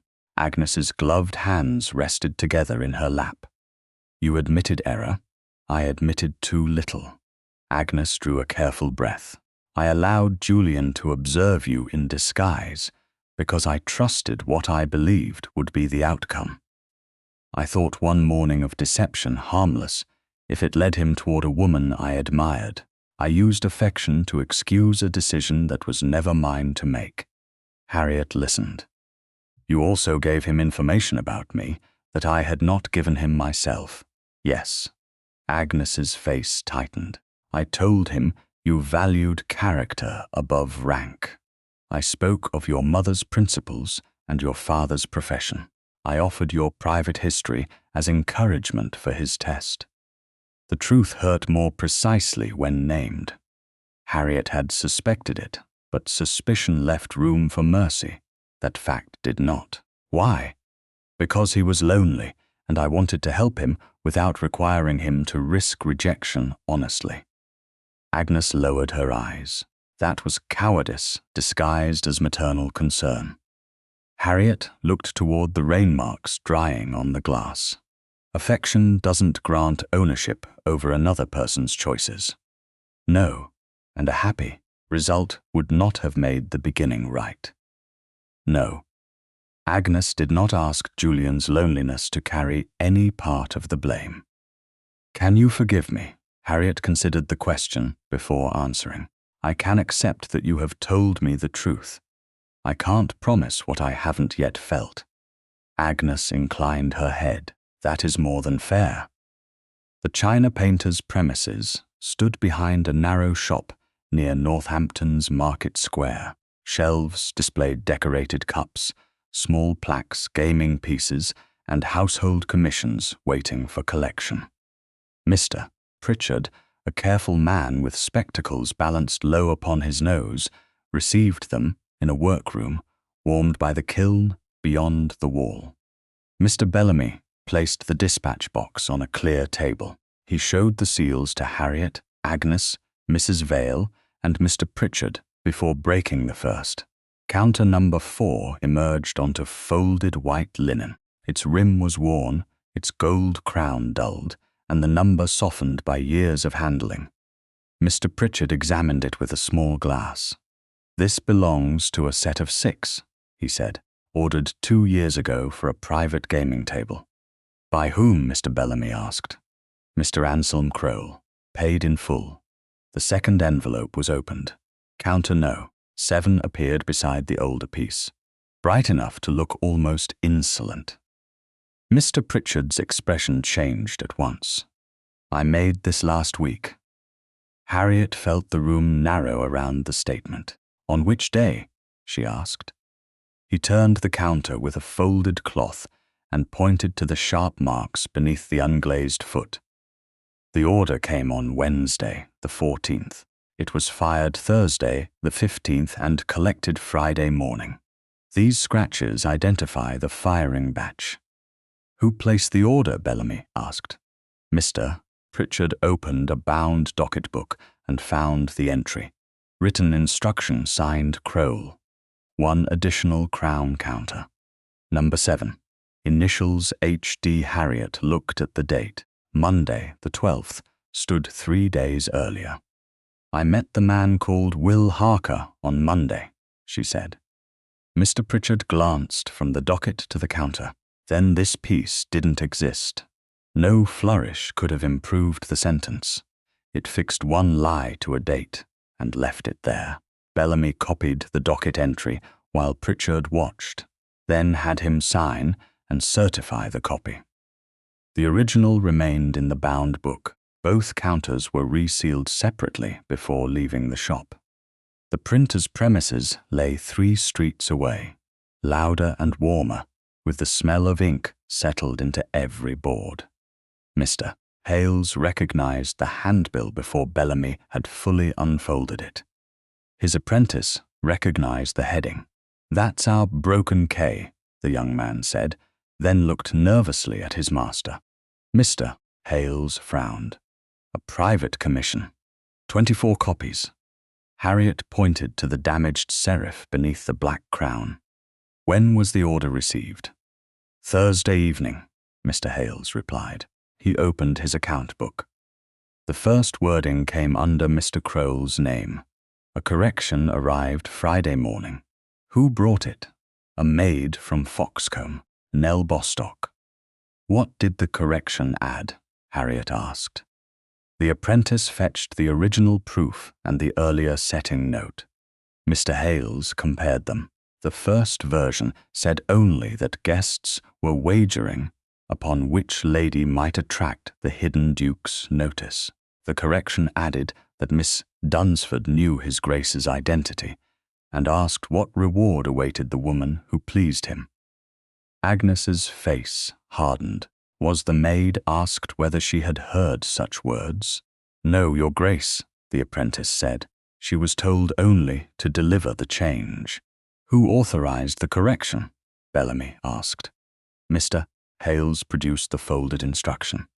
Lady Marcella Varden's name appears here. Payment remained on Crowell's account.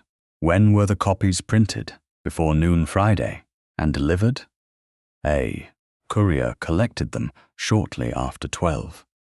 Bellamy arranged for the original proof the correction, and a certified copy of the account entry to pass into his custody. Every transfer was receipted.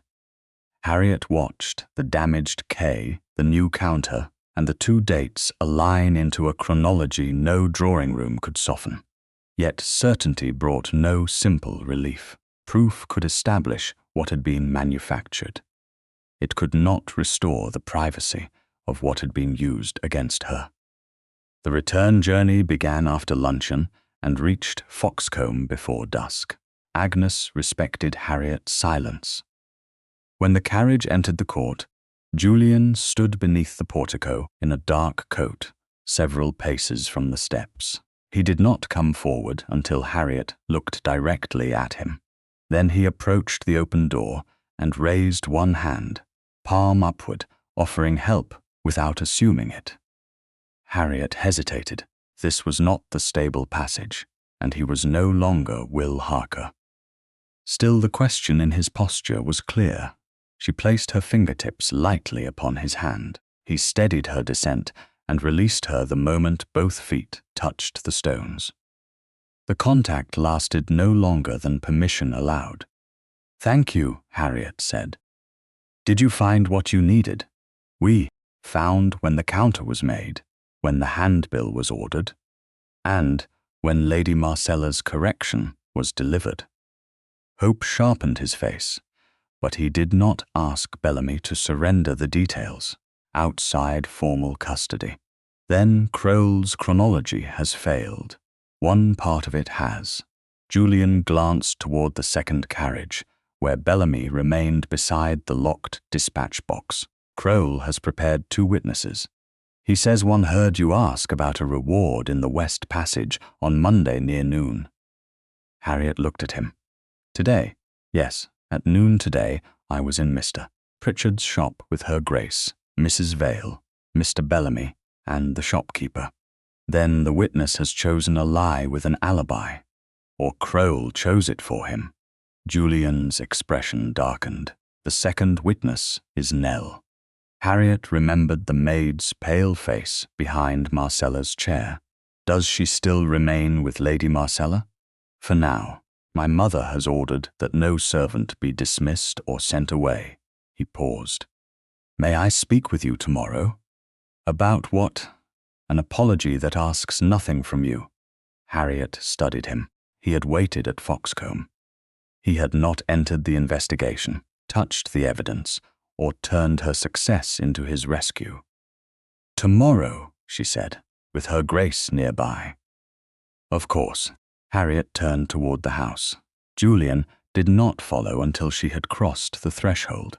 Behind them, Crowell watched from the stable office window while Bellamy carried the sealed dispatch box inside. For the first time, the secretary's smile did not reach his eyes. Tuesday morning brought a fine rain to Foxcombe Park, and a silence that seemed to gather around the morning room before Harriet entered it. Agnes sat in the adjoining chamber with the connecting door open, near enough to preserve propriety, and far enough to leave every answer undisturbed.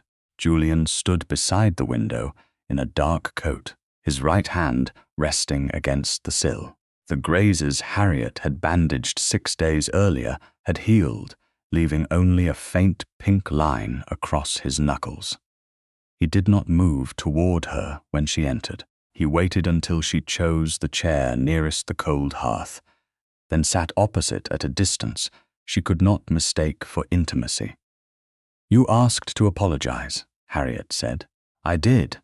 "Then begin with what you did. Not with Mr. Crowell, not with Lady Marcella." "I will." Julian placed both hands upon his knees, as though even their movement required discipline. "I arranged a secret test you never agreed to take. I prolonged the disguise after you had answered every question I had any right to ask. I received the story of your mother while hiding the fact that I was the man whose judgment might alter your position in this house. When I learned Crowell had discovered me, I continued the deception while I investigated him, though I had already promised myself honesty. Then, after the handbill injured your name, I announced a courtship without asking whether you wished to receive one. Harriet had heard pieces of these admissions before.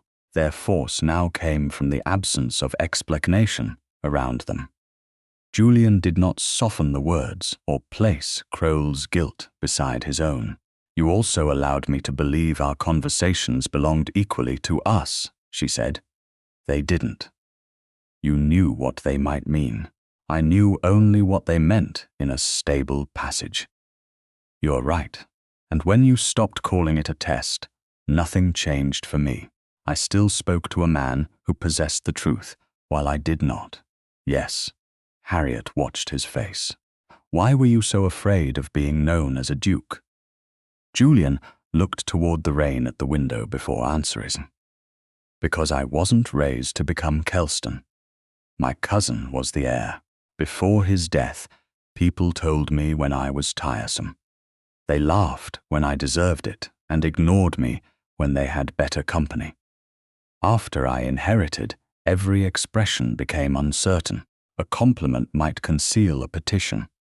A friendship might be an investment. A woman's interest might belong to the dukedom rather than the man. That sounds lonely. It was. He looked back at her. But loneliness doesn't become permission merely because it hurts. Harriet felt the answer settle more deeply than any plea could have done. No, it doesn't. Crowell and Marcella used my deception because I created the opening. They manufactured the counter and printed the accusation. I made it possible for them to present your kindness as something that required proof. Yes. Julian accepted the agreement without flinching.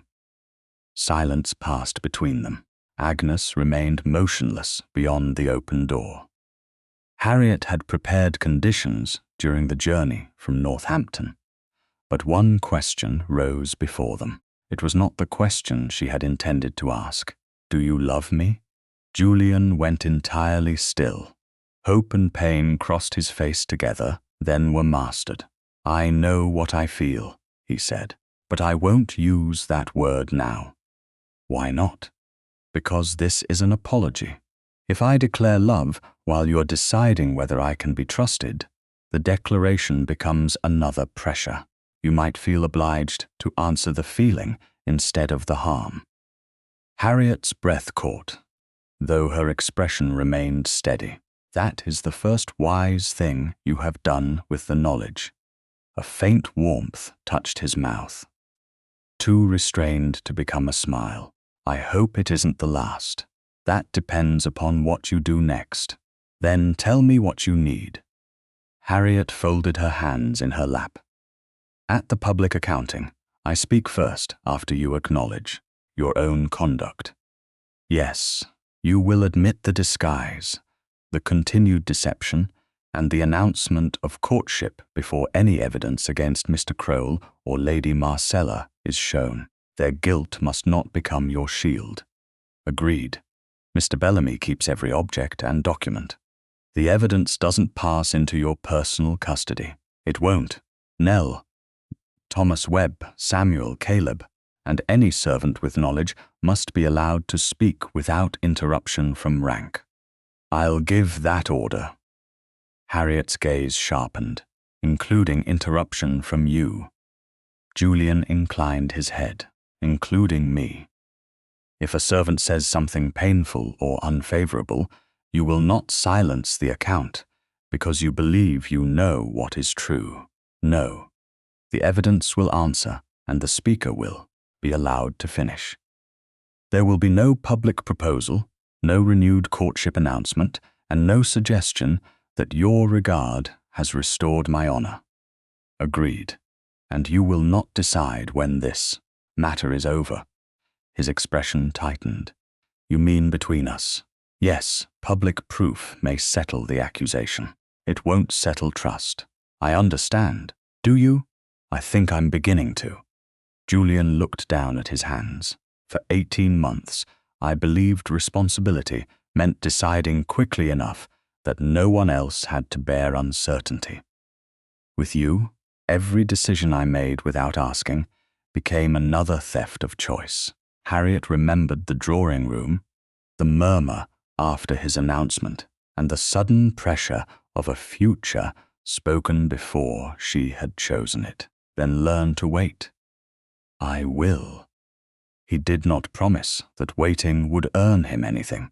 He did not ask whether her conditions meant hope. Harriet noticed the difference. She also noticed the healed line across his right hand, where the linen she had tied was no longer needed. The memory returned with painful clarity. She had held that hand while believing him powerless. Now he sat before her with all his rank visible and made no attempt to use it. Julian raised his right hand, palm open between them. He did not move it closer. "May I?" he asked. Harriet looked at his hand, then at his face. No expectation appeared there, only the vulnerability of an offered choice. Slowly, she placed her hand in his. His fingers closed with restrained warmth. He did not pull her forward. He did not stroke her skin or transform reassurance into possession. He simply held her hand and allowed the silence to remain. Harriet felt the steadiness of his palm, the slight tension beneath it, and the care with which he left her free to withdraw. She did not withdraw. "This isn't forgiveness," she said. "I know. It isn't an engagement. I know. It means I believe you heard me." His thumb shifted once against the side of her hand, then became still. "I did." They remained joined through several quiet breaths. The accidental touch over the carriage trace had startled them. The bandaging had carried concern. This was different. Both knew exactly who the other was. No identity had been hidden. No audience could turn the moment into evidence. Harriet closed her fingers more firmly around his for one heartbeat, a response freely given, then released him. Julian opened his hand at once. Her gaze moved to the small locked dressing box upon the side table. Julian's valet had brought it there at Harriet's request, though he had left the room before she entered. "My brooch is inside?" she asked. "Yes, in a leather case. The clasp is still broken." "It is. I haven't repaired or altered it." "Good." Julian studied her. "Good. You understood that returning it repaired without asking would be another decision made for me.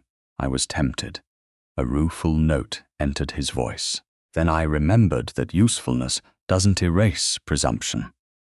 Harriet nearly smiled. "Your memory improves under correction, painfully." Agnes appeared at the open doorway only after the exchange had ended. "Mr. Bellamy has sent word," she said. "One of Crowell's witnesses wishes to revise his account." Harriet rose. "Thomas Webb?" "Not yet. Nell Bostock." Hurried steps sounded in the corridor.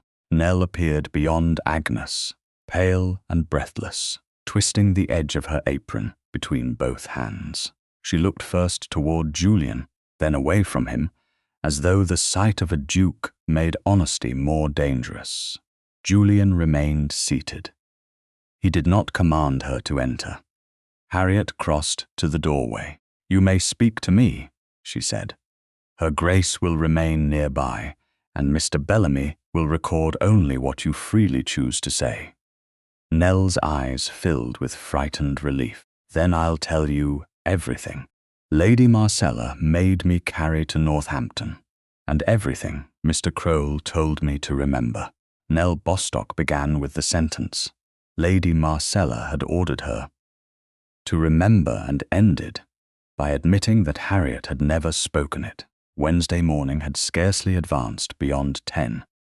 When she sat in Mr. Bellamy's temporary office at Foxcombe Park, Agnes near the open door, and Harriet opposite her, the solicitor waited at a side table with pen, ink, and 2 blank sheets.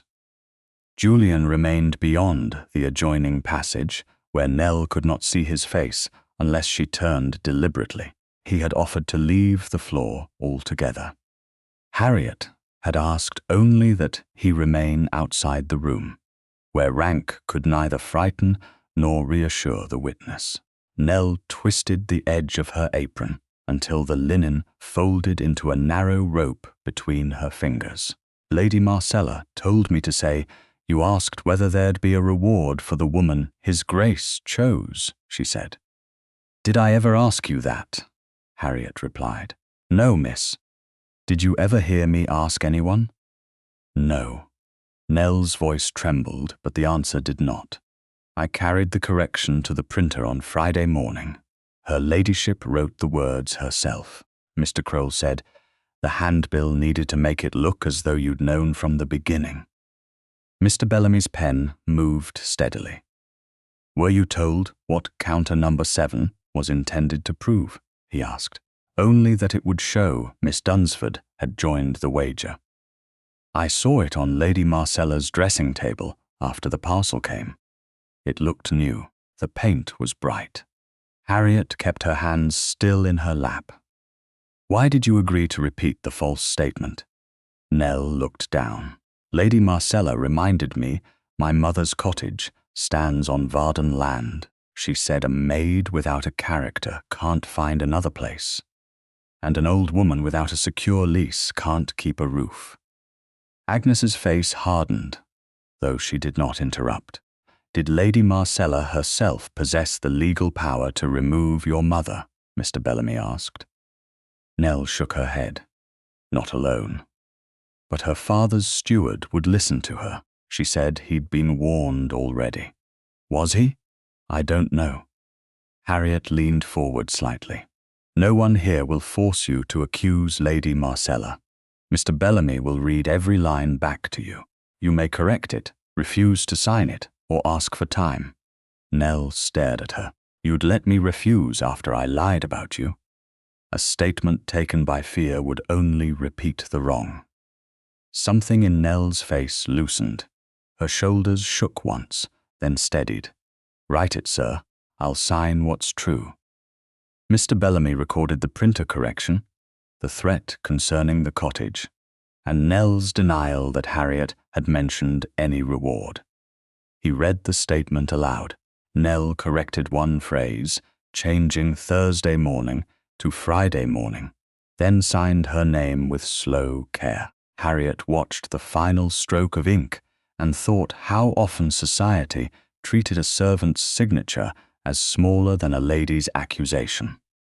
Though both were made by human hands, Thomas Webb was brought in separately after Nell left with Agnes. He was a young footman with a narrow face and fingers that would not remain still. He stood until Harriet asked him to sit. "Mr. Bellamy began without accusation. You previously stated that you heard Miss Dunsford speak to Nell Bostock in the West Passage. On what day?" "Monday, sir." "Which Monday?" "The 19th, near noon." Bellamy opened his notebook. At noon on Monday the 19th, Miss Dunsford was in Northampton at Mr. Pritchard's premises with the Dowager Duchess, Mrs. Vale, myself, the shopkeeper, and the carriage servants. Thomas's colour drained. "Mr. Crowell," said Monday. "Did you hear Miss Dunsford in the West Passage on any other day?" Harriet asked. "No, miss." "Did you ever hear me ask about a reward?" "No." Thomas looked toward the closed door. "My brother owes £5, Mr. Crowell said he'd settle it if I remembered the right words." "Your brother's debt cannot make the words true," Harriet said. "But Mr. Bellamy can record the promise used to purchase them." Thomas pressed his lips together. "If I speak, my brother may be ruined. If you lie, another person's name is ruined in his place." Harriet's voice held no cruelty. "You cannot save one life by charging the cost to another without consent." Thomas covered his face for one brief moment, then lowered his hands. "Write that I never heard it. Write that Mr. Crowell told me the day and the words." His corrected account was shorter than Nell's. It was also enough. By early afternoon, Mr. Bellamy had placed both statements in separate packets. each labelled with its date and witness.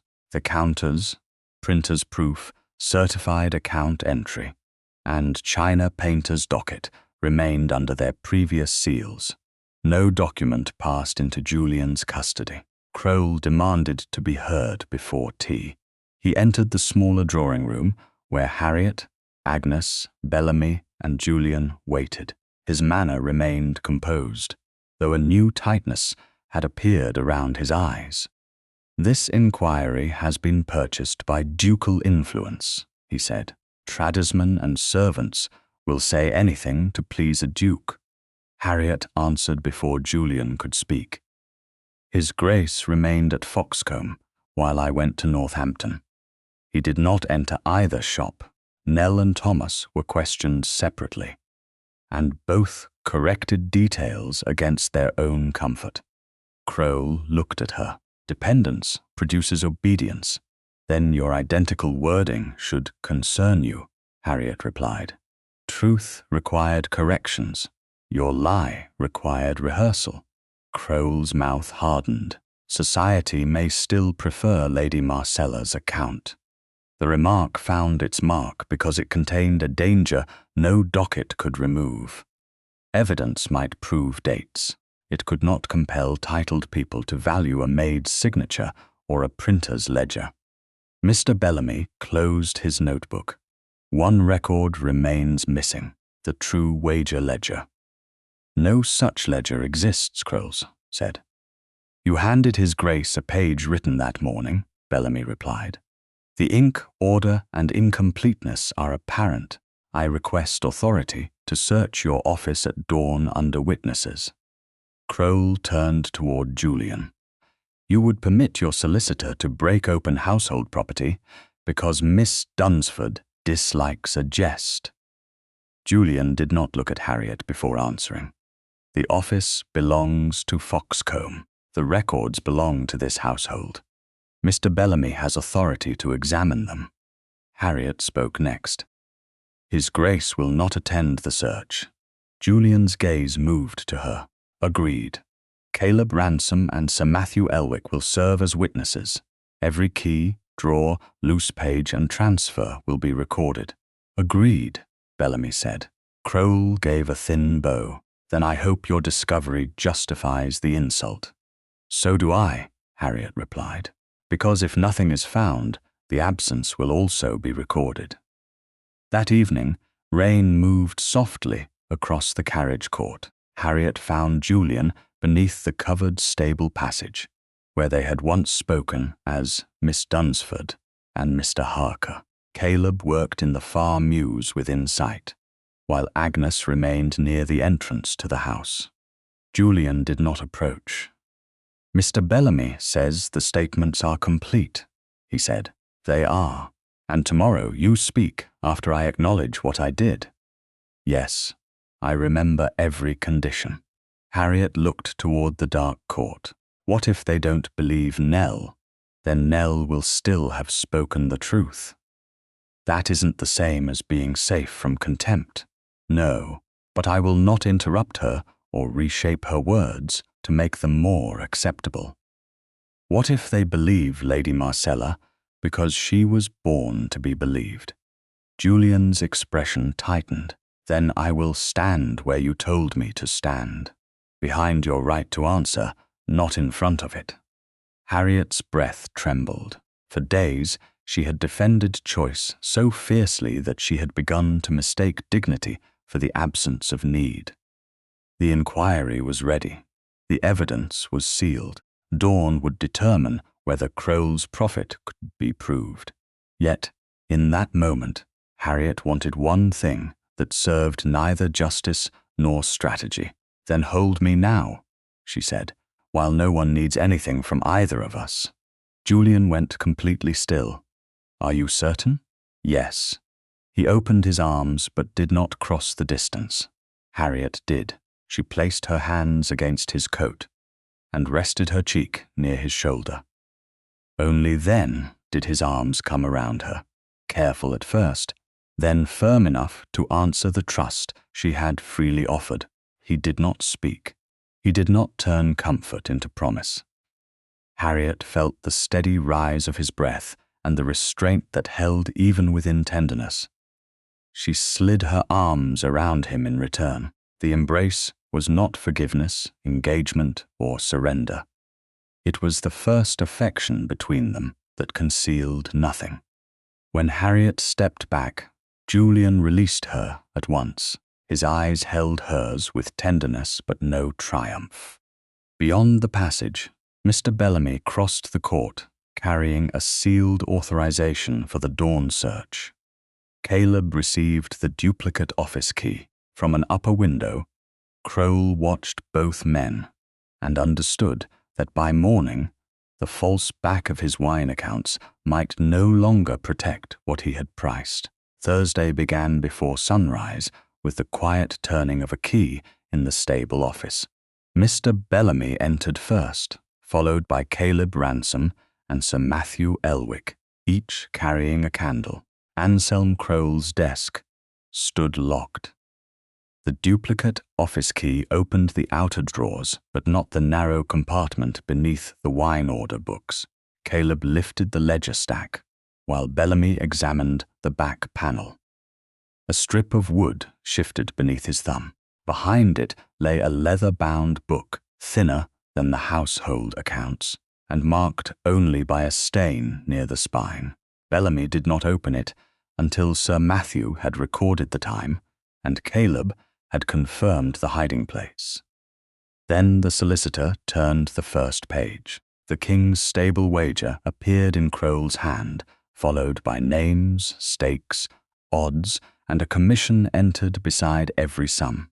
Bellamy closed the book, wrapped it in linen, and sealed it before it left the room.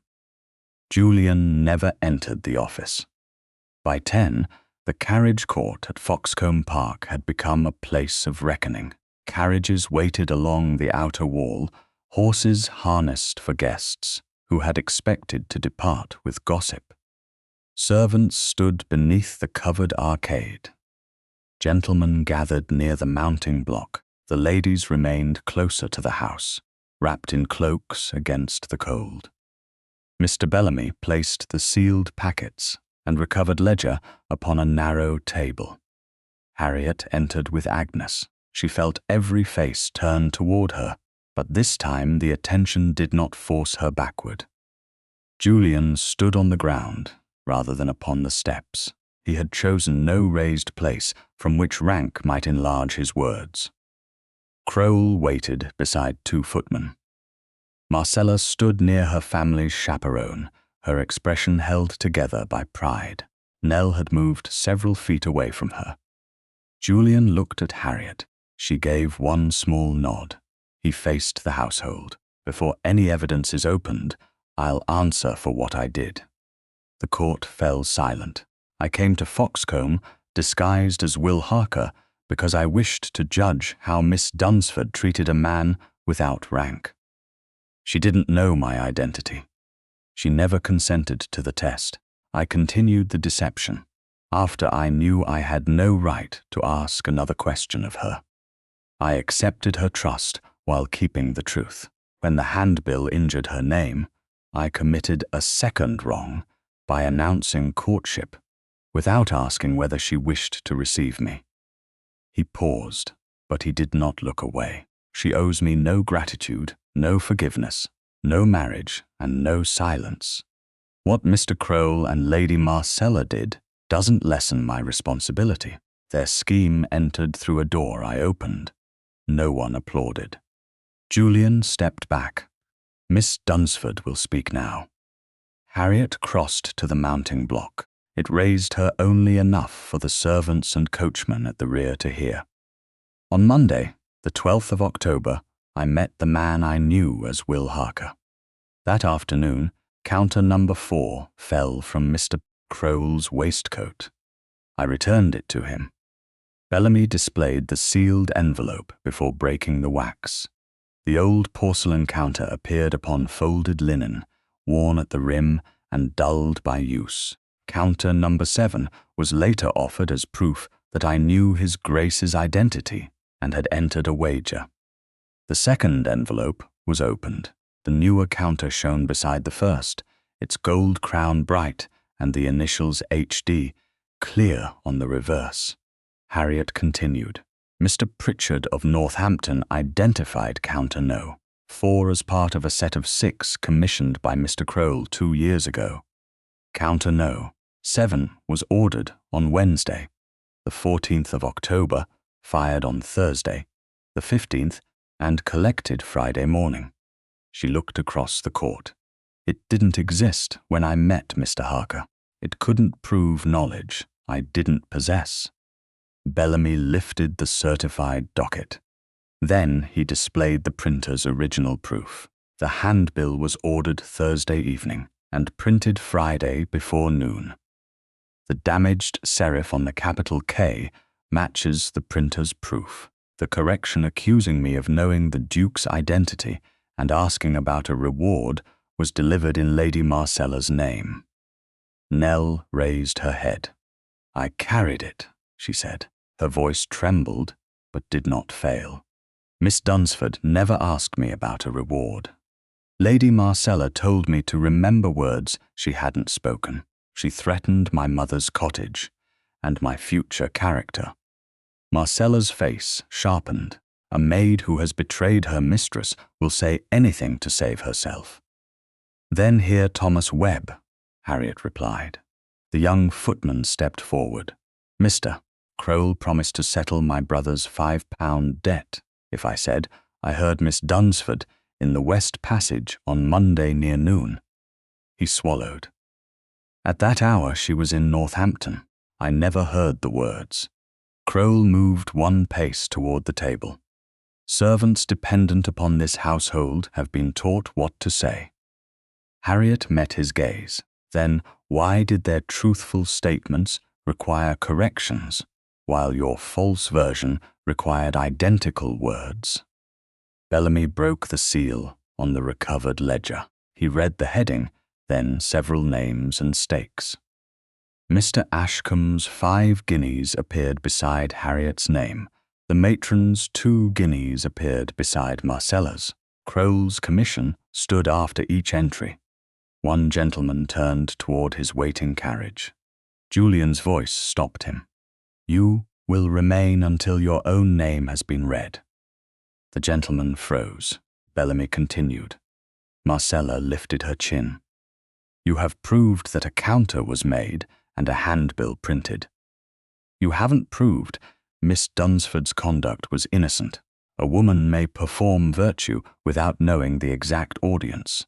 She knew she was being watched by someone." Harriet looked at her. "Observed kindness is not fraud. Manufactured evidence is.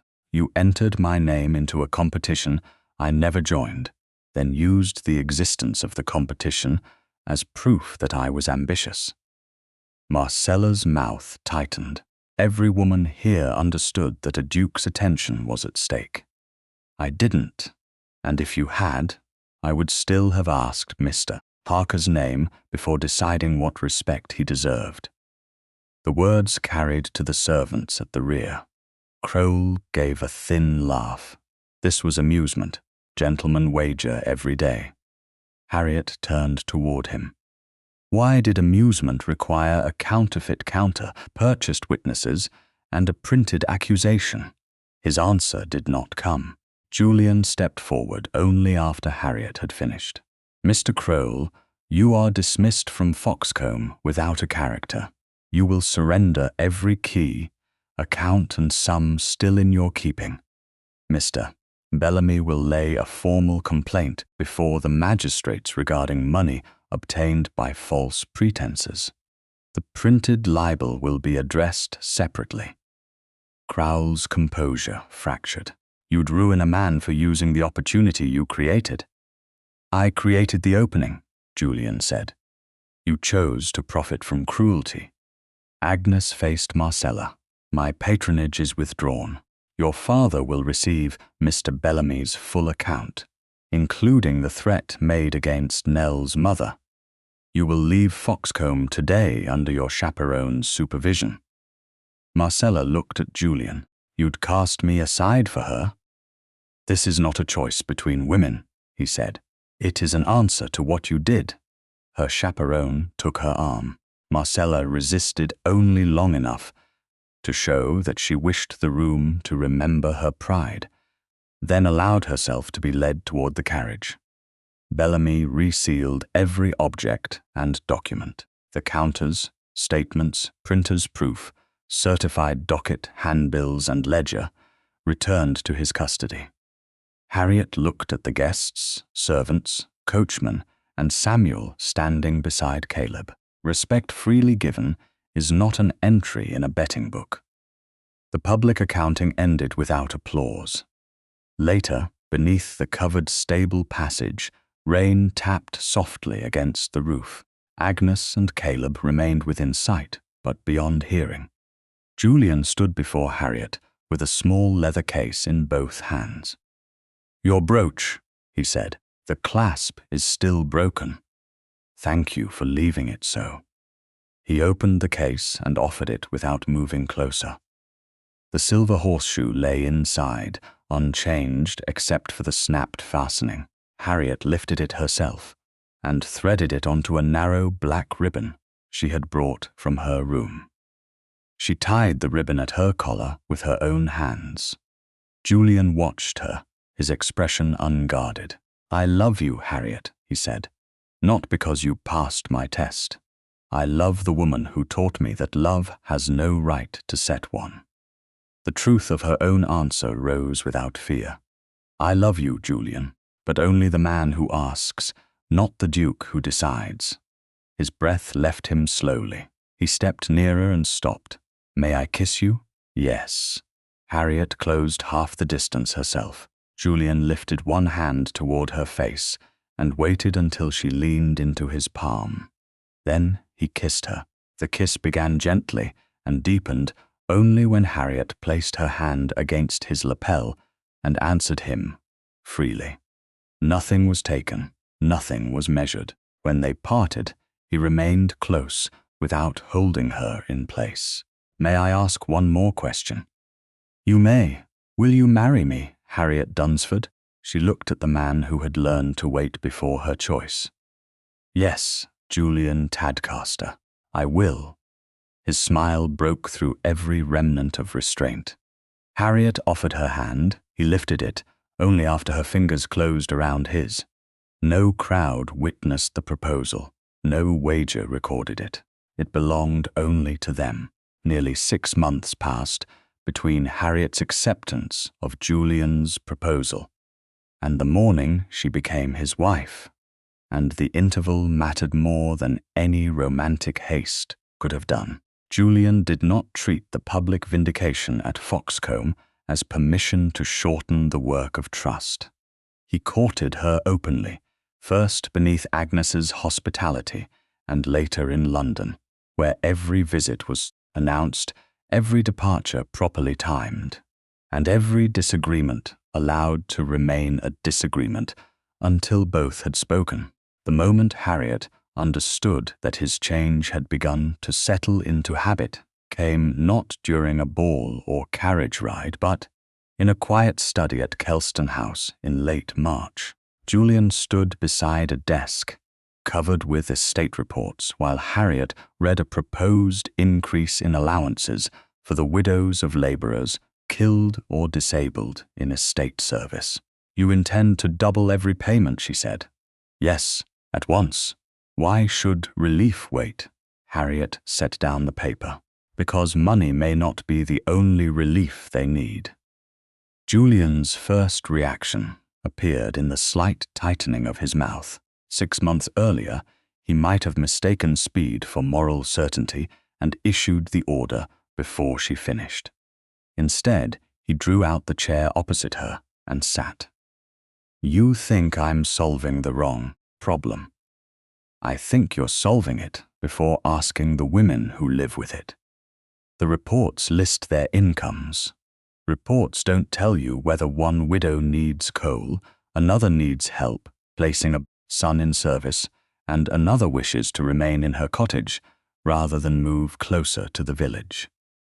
Julian looked again at the page. "Then we'll ask them." Harriet watched him. You don't resent being corrected. I resent discovering how often correction was necessary. A small smile touched her mouth. That isn't the same thing. No. He leaned back, his expression gentler. I spent too long believing responsibility meant deciding quickly enough that no one else had to carry uncertainty. You taught me that listening is also work. And sometimes the slower work. Usually the slower work. He reached across the desk, but stopped before touching her hand. Harriet turned her palm upward. Only then did his fingers close around hers. I love you, he said. The words no longer arrived as climax or persuasion. They had become part of the truth of their daily life. Harriet gave his hand a quiet squeeze. I love you too. Their marriage articles were settled with the same care. A solicitor, chosen with Harriet's approval, examined every provision on her behalf. Her annuity and personal property remained protected. The income assigned to her own use could support charitable work under her direction, and the agreement remained binding whether she and Julian were in harmony or disagreement. When one clause seemed too narrow, Harriet objected. Julian listened, asked 2 questions, and authorized the change. I don't want a settlement that protects you only while I'm pleased, he told her. I want one that remains just when I'm wrong. The consequences of Foxcombe followed their own slower course. At the spring assizes, Anselm Crowell was convicted of obtaining money by false pretenses. The printed libel was addressed separately through a public retraction and financial settlement. His position, income, and reputation disappeared together. Lady Marcella Varden did not face a criminal sentence, but Agnes withdrew every form of patronage once extended to her. Marcella remained with relatives outside London during the season, and the marriage her father had expected no longer existed as a possibility. The Earl of Varden repaid the printer's expenses and the wager-related sums rather than invite further proceedings. Nell Bostock entered Agnes's household by her own choice, with wages and duties written clearly. Her mother's cottage received a separate tenancy beyond Marcella's influence. Thomas Webb remained a footman at Foxcombe after a formal reprimand. His brother's debt was placed under a written arrangement with the creditor rather than paid secretly in exchange for obedience. Samuel Bryce continued his training beneath Caleb Ransom, who declared that the young man possessed sound judgment whenever fear did not make him doubt it. On a bright morning in May 1819, Harriet Dunsford married Julian Tadcaster at St. George's, Hanover Square, by common license. The ceremony was dignified rather than ostentatious. Agnes wept without apology. Caleb stood near the rear in his best coat, looking deeply suspicious of the gilded ceiling. Nell held Harriet's gloves before the service and studied her with shining eyes. You look exactly like yourself, Your Grace.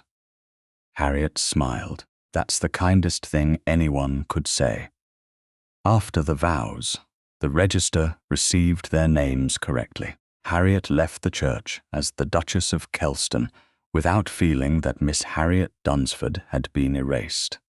The next morning, London woke beneath a clear late spring sky. Harriet and Julian crossed the courtyard of Kelston House shortly after 7, before fashionable society had begun its day. Their horses waited in the mews, brushed to a dark shine. Harriet wore a fitted riding habit and the repaired silver horseshoe brooch at her collar. After their engagement, she had written the repair instructions herself. Julian's valet carried the brooch to the Northampton goldsmith. Agnes recommended, obtained a receipt, and returned the original piece, with the clasp strengthened. The small dent at the lower edge remained untouched. Harriet had wanted its history preserved, not polished away. A stable lad stood beside Julian's bay, gelding with a water bucket in one hand. He could not have been more than 15. When a grey horse shifted sharply in the next stall, the boy stepped backward, struck the bucket against a post, and sent water across the clean stones. The sound rang through the mews. The lad went pale and dropped to one knee. "I'm sorry, Your Grace. I'll pay for the waste. Please don't send me away." Harriet became still. The moment returned her to Foxcombe's carriage court, to mud on Marcella's boot, and a man in a brown coat who had been ordered to kneel. Julian did not look toward Harriet for instruction. He stepped closer to the boy, but stopped far enough away not to crowd him. "Stand up, Mr. Carter." The lad looked startled by the use of his name. "Your Grace, stand up and tell me what happened." Mr. Carter rose slowly. "The grey shifted, sir. I stepped away and struck the post. I should watch the bucket." "Was the horse hurt?" "No, Your Grace. Were you hurt?" "No." Julian glanced at the spreading water. "Then fetch a broom, dry the stones, and ask the head groom whether the grey has begun favouring that stall. Fright often has a cause." Relief loosened the boy's face. "Yes, Your Grace, at once." He hurried away, then remembered himself and slowed to a proper walk beyond the horses. Julian turned toward Harriet. He did not wait for praise. That was part of the change. He had listened because the boy deserved to be heard, not because Harriet might record the act as proof. "You remembered his name," she said. "I'm trying to learn all of them, even when no one is watching." A smile touched his mouth. Especially then. Caleb's London counterpart brought Harriet's mare forward. Julian offered Harriet his open hand. "North toward the Serpentine, or south along Rotten Row." Harriet placed her gloved hand in his. "North first. The trees will be quieter." "North it is." She did not release him immediately. Her fingers closed more firmly around his, making the choice unmistakable. Julian lifted her hand and pressed a kiss to her knuckles. Then he leaned nearer and touched a second kiss to her temple. "Good morning, my love," he said. "It became a good morning when you asked where I wished to go. I'm learning. You are." Harriet smiled. "So am I." He helped her mount only after she nodded, then swung onto his own horse. They left the mews side by side and entered the waking streets toward Hyde Park. At the gate, Julian looked to Harriet before choosing the path. She turned her mare north. He followed for one stride, then came even with her.